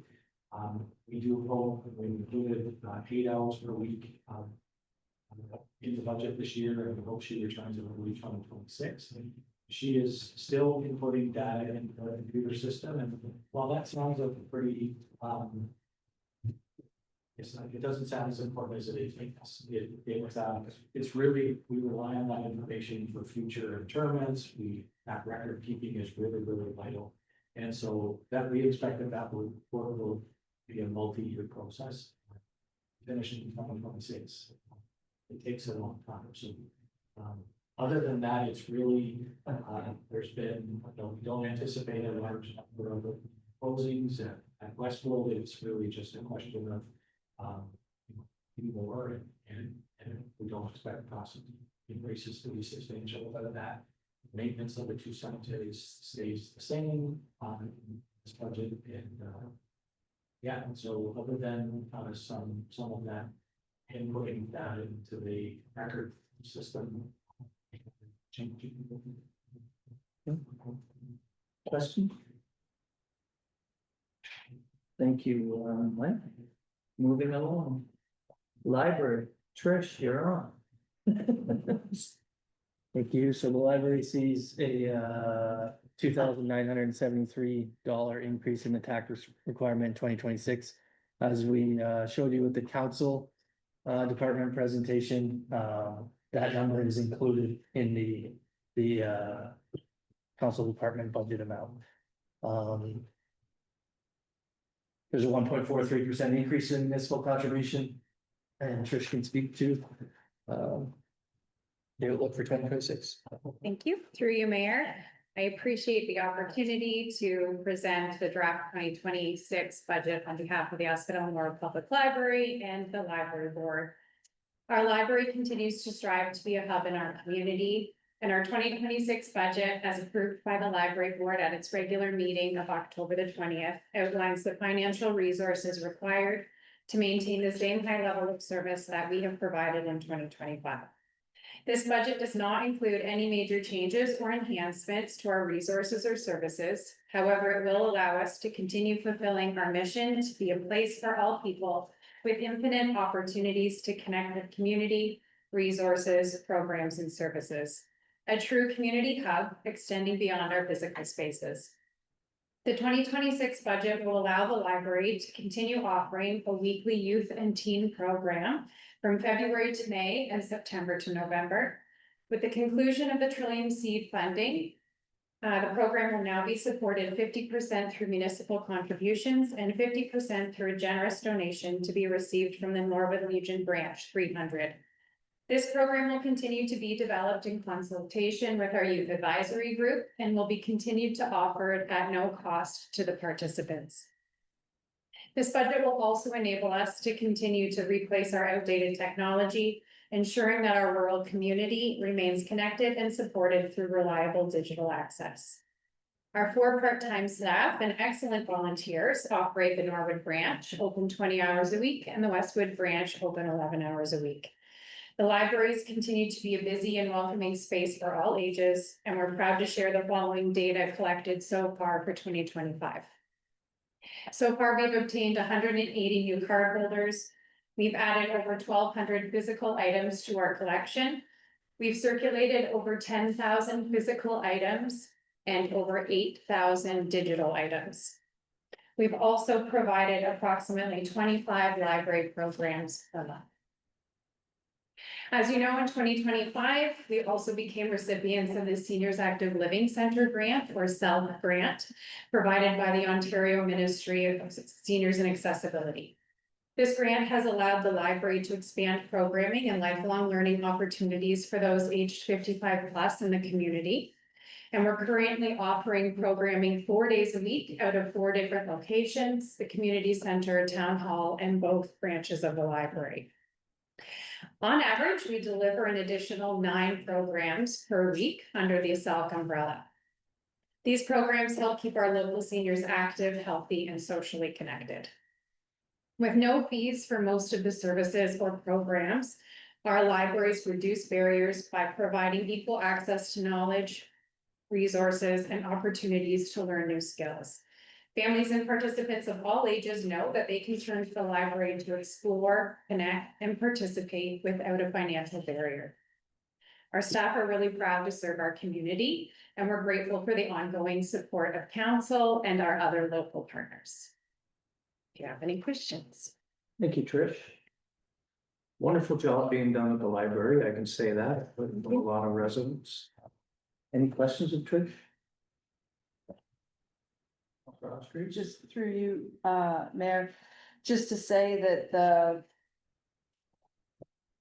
infinite possibilities, I recently went on a group tour to Toronto, actually to Queen's Park, that was organized by a woman I met through book club, and the people on the thing were from Feel Good Fridays, they were neighbors. It was a very eclectic mixture of people, and it was held together by one woman who does everything with the library. And it was an excellent example of just the reaching beyond the community. So it was quite a, the woman did an amazing job of organizing, and none of us would have been connected without participation in a library event. So thank you for the opportunity, Tricia.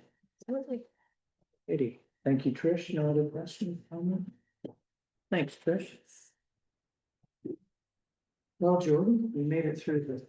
Almost, sorry, through you, Mayor, almost. I just gotta quickly speak to a reserve table that was in the council report. Just as you're considering these numbers and we're taking the recommendations and questions and coming back with information. So in the council report, there's a table where you can see the township's reserve balances. Currently, the reserve balances are trending towards the pre-development levels. This is, yeah, just quickly talking, just I don't have a slide for it, but it is in a, it should be on the page number. Oh. That's a report, no. No. So over the past several years, I spoke to this earlier, over the past several years, reserves were strategically used to fund key community projects. These investments have delivered long-term value for residents, improved infrastructure, and supported growth. So, as development activity stabilizes, the township continues improving financial planning, replenishing and strengthening the reserve levels to ensure funds are available for future priorities and unexpected needs. So essentially just a reminder of the importance to consider future planning. And obviously we have some challenges here in the budget. But I think we need to do our part to make sure that you're aware that we definitely need to consider future planning, because it will impact us down the road. Very good, Jordan. So, sorry, now I'll just throw it over to our CEO. Using additional comments? So, well, I guess if I could just summarize some of the questions and some of the things that you would like us to consider further, for our next meeting. We are going to look at the heat pump, the AC option at the Historical Society. And whether or not we're going to support the heat pumps still, and whether municipalities are involved. We follow up on the lab opportunity, and I'm sure we'll be able to do that in time for budget. We certainly put it on our. Now find out if, who else has one of the decon units and can we wash those and we can actually generate some revenue from that. We are to place, I'm not sure how the process works here, but place on a review list or, we're gonna remove the dash cams from the budget. Do a cost comparison for the new position as opposed to fire chief, tribune full-time hours. And we share fire prevention costs with other municipalities, again, maybe a longer term. Highlight the cost of policing and our tax insert. The conservation authority list of mandated services versus optional services. Review the one time of completing it in Westwood to follow repair. To allocate canteen utilities and fire suppression inspection to the canteen cost center, so we have an accurate assessment of what costs are.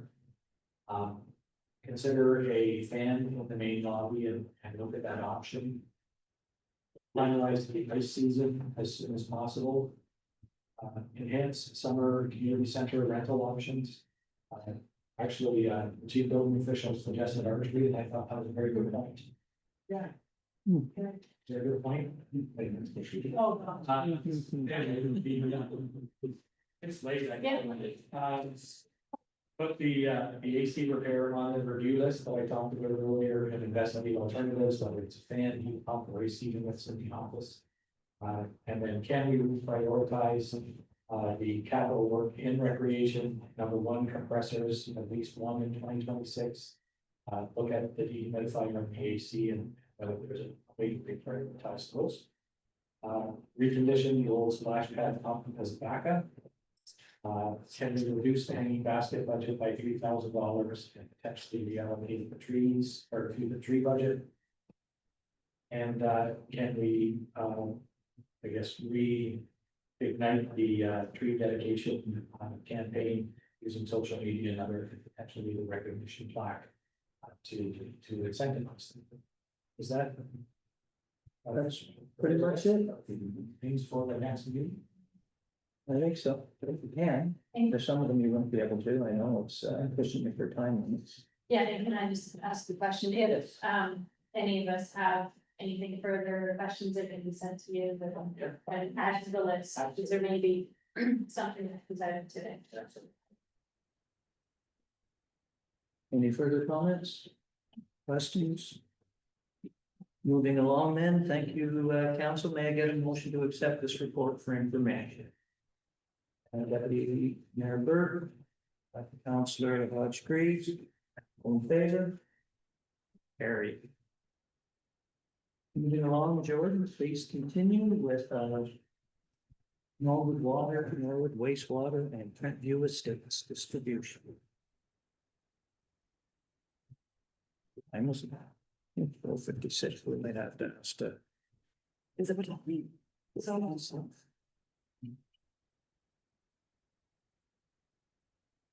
You want to do a motion to extend? Yeah, can I ask for a motion to extend our regular meeting because we're not gonna have this done in 5 minutes. Councilor Walls, Deputy Mayor Bruce, all in favor, motion is carried. Now you can continue, Jordan. Thank you, through you, Mayor. So this is the 2026 Norwood water budget. Just as a reminder, the Norwood water and Norwood wastewater are user pay systems, which means users of the system pay for the system and the net impact to the tax base is 0. Our current billing is a 25% variable cost, 75% fixed cost model. It's been in place in the township since 2013 when water meters were installed in the village. I know last year during the budget meeting, we were asked whether that was a preferred model or an ideal model.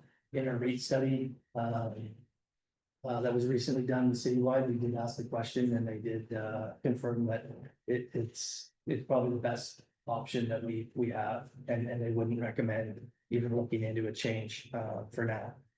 So that's good to know.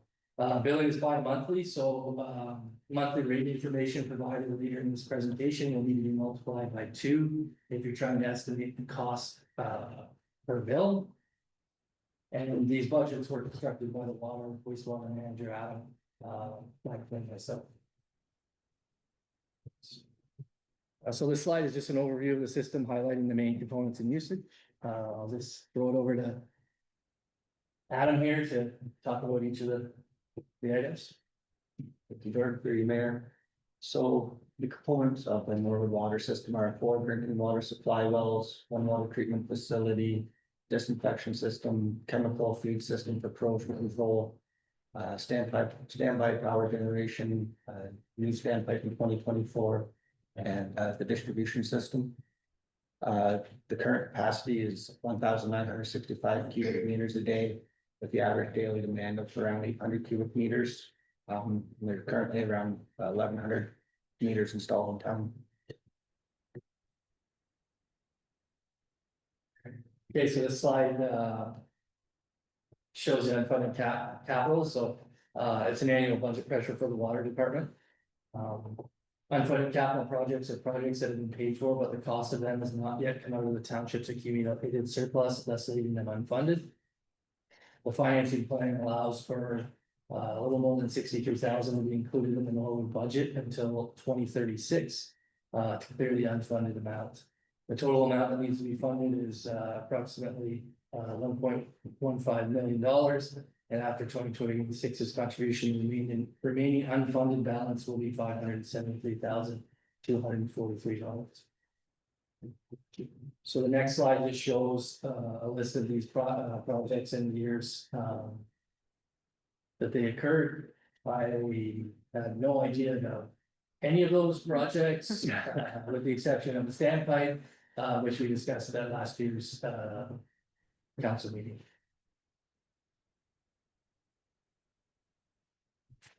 So this slide highlights the revenue, operating expenses, and net capital and reserves from 2025 to 2026. So for 2026, the budget proposes an increase in revenue of approximately $45,000. Operating expenses also increased by $48,000. And there's a slight decrease in net capital and reserves, offsetting the revenue and expenses, resulting in a $0 net cost for the system.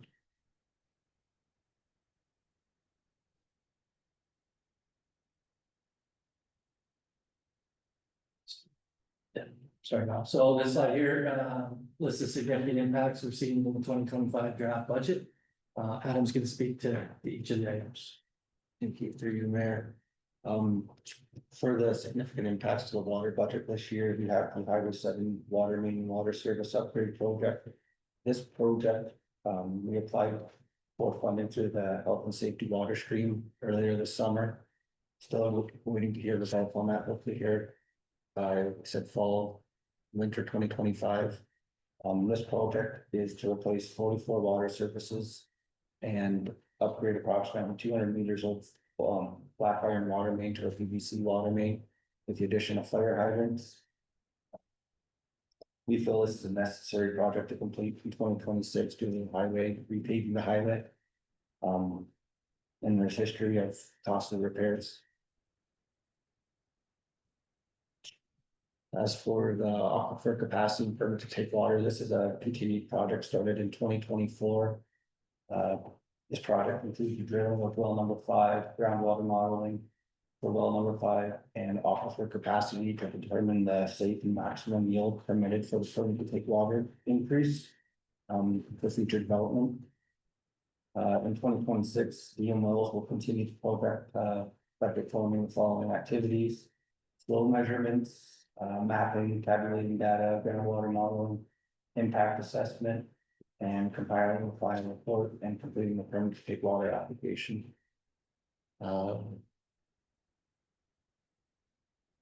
The water main replacements, so back in 2021, they began they did a large water main replacement program due to water meters failing before the warranty period.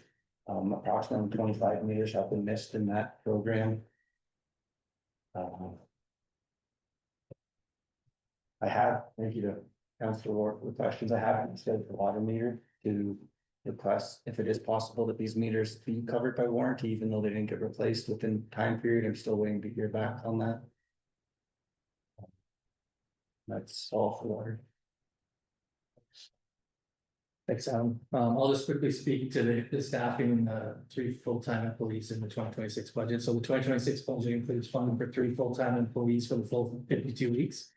So due to departmental turnover in 2024, 2025, the 2025 budget provided for only 2 full-time employees for 52 weeks and 1 full-time employee for 26 weeks. I think you probably remember that from last year's budget decision, just with the higher increase in the rates. The decision was to go this path.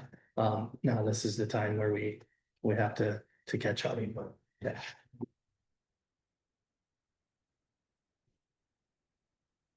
Okay, so this slide is highlights the 2026 rates compared to the 2025 rates. So for 2026, we're looking at a 4-cent increase in the variable rate and a $2.59 increase in the monthly fixed rate. So what this means for users is this table will show the average monthly consumption and the average monthly charge in 2025 and 2026, and then the increase in billing monthly. So for seniors using 5 cubic meters per month, the monthly increase is $2.79. A couple using 10 cubic meters, $2.99, up to a family using 20 cubic meters a month at $3.39 increase. So again, we bill bi-monthly. If you're trying to determine the billing amount, you would need to multiply those numbers by 2. That's it for the Norwood draft water budget. And I did mention, I apologize, I should have mentioned, like I did at the beginning of the last budget presentation, that these are obviously working drafts. We will change them accordingly and look into any recommendations that council has. Questions, Deputy Member? Thank you through you. Thank you very much for the report. Not so much a question. I guess this is to Mike. This came out of the meeting last time that for road delegations, and I think if we haven't heard anything from this funding for Highway 7, that should be a delegation at Norwood for sure. I know we've done that at least twice, maybe twice for sure, Roland and Nemo, I think. And if we haven't heard back, we need to, if we haven't heard back, I need to know, I think we need to, so if we can make a note of that. So that is my question. Right. Any other questions? Comments? Okay, Jordan. Okay. So this is 2026 wastewater budget first draft. Again, Adam can speak to the an overview of the system. Thank you through you, Mayor. So the wastewater collection system will consist of 3 pumping stations: Belmont Street, Maple Avenue, and Elm Street locations. Wastewater treatment plant on Industrial Drive, sludge storage system, chemical system, and collection systems. The design capacity is approximately 1,200 cubic meters, with the average flow around 770 cubic meters a day. Okay, so this slide again highlights the revenue, operating expenses, and net capital and reserves from 2025 to 2026. For 2026, the budget proposes an increase in revenue of approximately $66,000. Operating expenses increased by $50,161, and there's a $16,000 increase in the net capital reserves, which offsets the revenue expenses, resulting in the $0 net cost for the system. Significant impacts for the wastewater department. Again, the staffing is consistent with the explanation I provided in the water budget. The water, I think you're familiar with this, but the water, wastewater, View Estates distribution water funding or staffing is allocated to all 3 of the departments.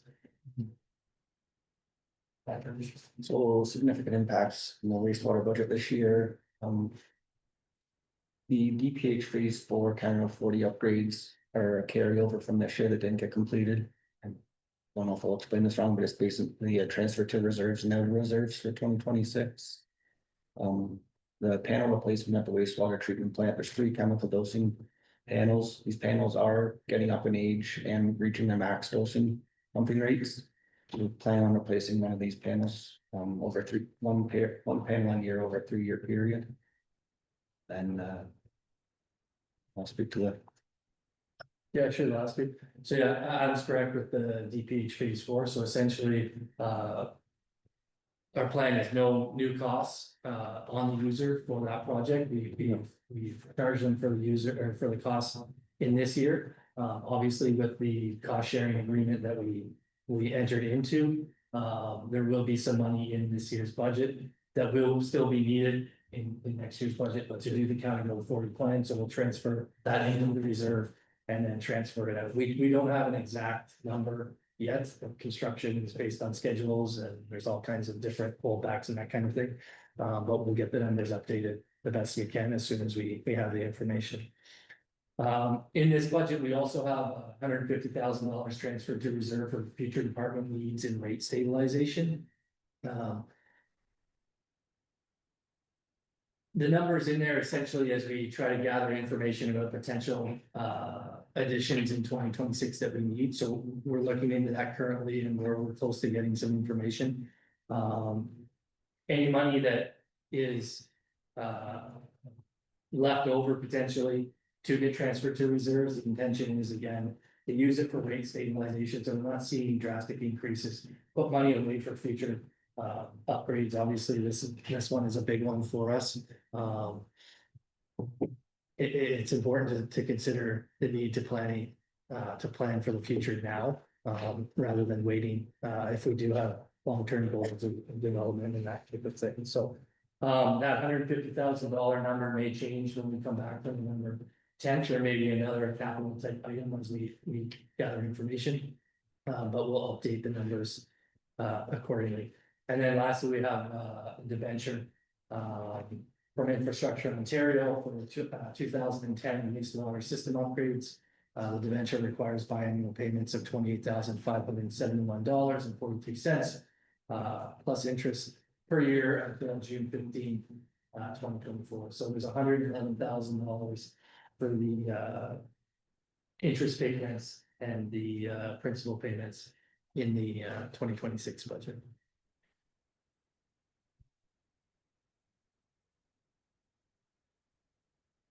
Okay, so this slideshow highlights the 2026 rates compared to 2025 rates. For the 2026 rates, we're looking at a 3-cent increase in the variable rate and $2.36 increase in the monthly fixed rate. And what this means for users is, again, a senior seeing an average increase in billing of $2.51, a couple $2.66, and a family $2.96, assuming they're using the average monthly consumption numbers in our table. Times two for the bill.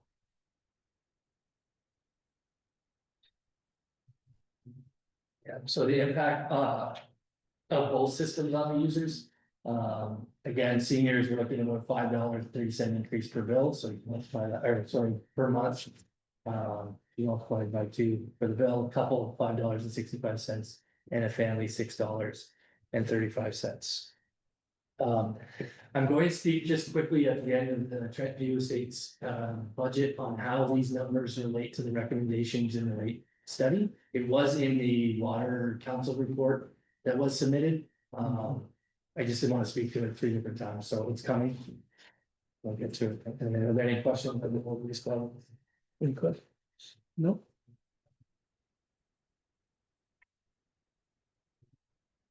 Okay, this is the draft budget for the Trent View Estates water system.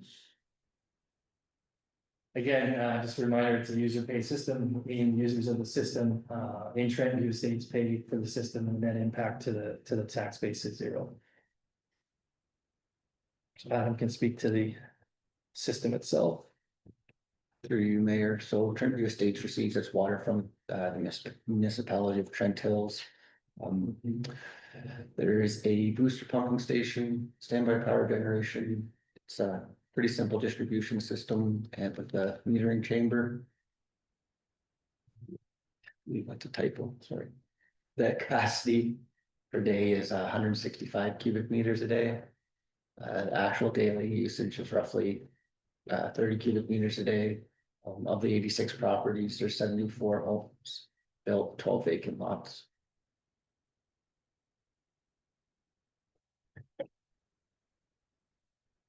Okay, so again, here's the revenue and operating expenses and net capital reserves from 2025 to 2026. So revenue sees an increase of a little more than $4,000. Operating expenses have also increased just under $6,000. We have a capital reserve net of $1,900. Essentially, this is reserve transfer to help the rate stabilization for Trentview Estates. That $1,900 doesn't seem like a lot, but there's so few users. And if we place that on the users, it drives up the rates much more than you would think it would.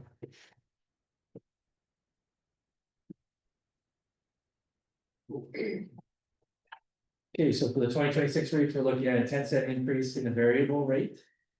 This, and we jump in if I'm not explaining this correctly. So this 10% or 10-cent increase is placed on us by Trent Hills. That was an increase in their variable rate, so our hands are tied with that one. Same thing with the pipe charge increase of 30 cents. They tell us essentially what the rate is and we have to pay. The monthly fixed rate of $2.96, sorry, was a $2.96 increase in the monthly fixed rate from 2025 to 2026. So again, what this means for the users is a low volume user similar to a senior would see a $3.76 increase in the average monthly billing. And a family with a medium volume 20 cubic meter consumption would see about a $5.26 increase. Okay, so looking at how all that relates to the wastewater or water and wastewater financial study that was conducted by Citywide and the recommended rates for 10 years for some of our scenarios. So if you remember, the study proposed two scenarios, status quo scenario with limited future growth, as well as a growth scenario resulting from upgrades to the water system. So for Norwood Water, the rate study recommended an increase of 5.79% under the status quo scenario and a 2.06% under the expansion scenario. So obviously, we're not at the expansion scenario yet. But the proposed 2026 draft rate increase for Norwood Water is 6.68%. So it's approximately 1% higher than recommendation in the study.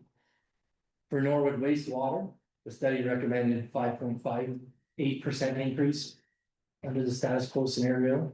And the proposed 2026 draft rate increase is 4.68%, which is approximately 1% less than the study, so it kind of balances out.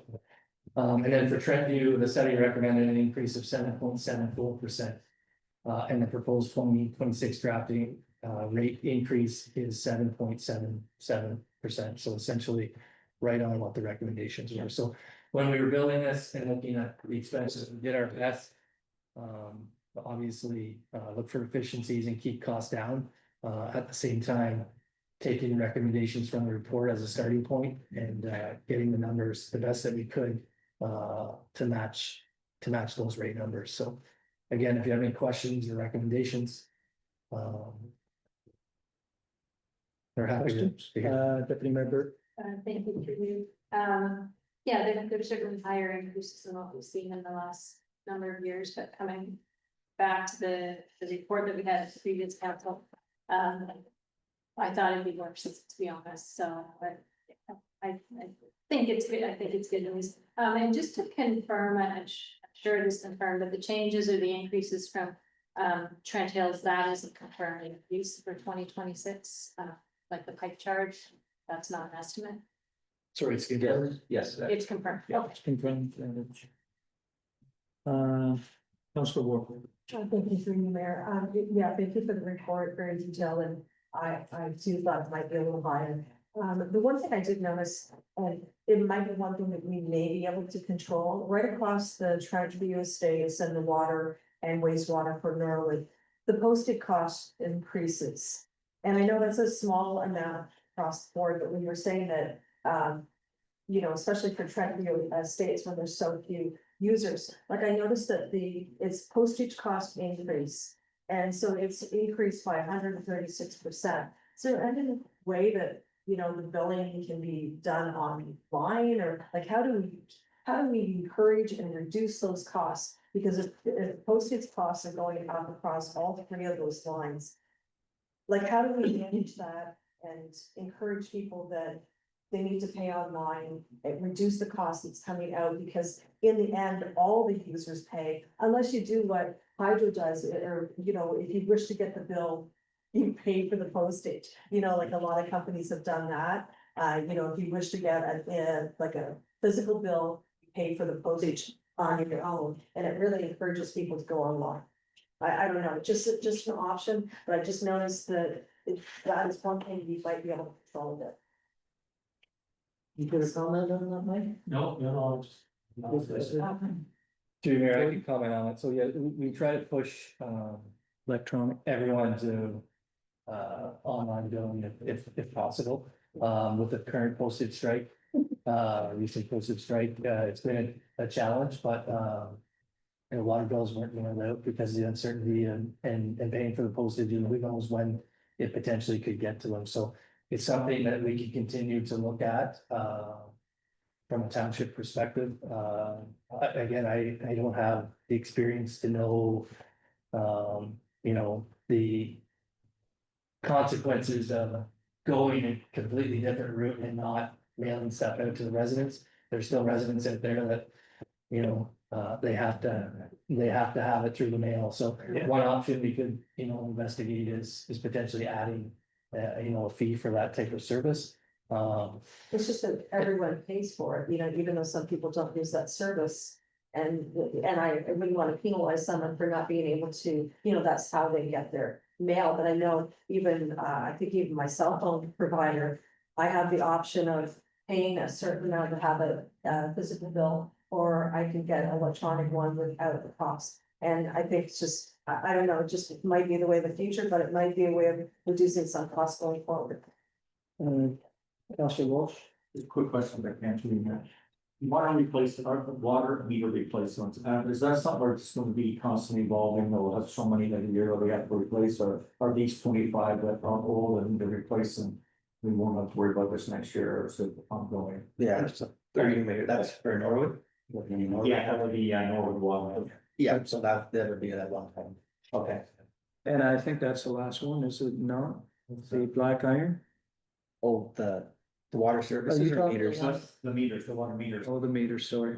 Yeah. The main there. I just, we're replacing 25, so like, are we kind of replacing ongoing 25 every year, or is this something that will be done with after this year? In the past, it's been done through like a town-wide program, replacing all at once. Yeah.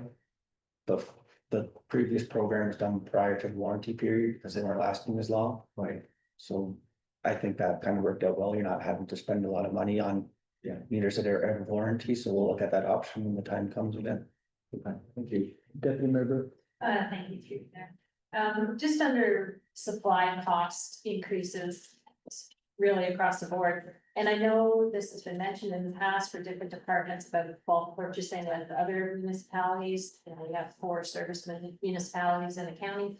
Has that been looked at more through that procurement, through the community procurement, for your chemicals and that sort of thing? So, don't have to answer, but I think that's important to be looked at for the supplies. So, yeah, through you, Mayor, for the aluminum sulfate at the wastewater treatment plant, we did enter into a contract with it's a co-op under the city of Peterborough, having on Monaghan, another municipality. They lock in rates for a year, and then it's a limited increase every year. Okay. So the guaranteed pricing for that, but yeah, I can look into it further. Okay. Any further comments or questions for Adam or Jody? No? Right, thank you, gentlemen. Council, may I get a motion to accept this report for information? Councillor Hodge, Councillor Walsh, all in favor? Motion's carried. Moving along to bylaw. I'll ask Mel to. Turning bylaw, please. Thank you, Mayor, and through you. That the bylaws confirm the proceedings of the special meeting of the Council of the Township of Asphodel-Norwood on October 30, 2025, but be read at first, second, and fourth time in number 2025-50. Councillor Ward, Councillor Hodge, all in favor? That motion's carried. Before I end, I know that you did ask us, Deputy Mayor Bird, about going to Roma to see the minister about the grant for the water pipe. I did go down, I think I told you before that I did go down and see Mr. Piccini at the Rotary thing, and his answer back was, yeah, I know you need money. But it was sort of comical because he said he hadn't received any briefings from us, and I'm right outside the building and from Mike. Sent me the emails that he had sent him. So if he had a problem in his office or something else, maybe he's busy right now. Motion for you. Councilor Hodge, Deputy Mayor says. All in favor? Motion's carried.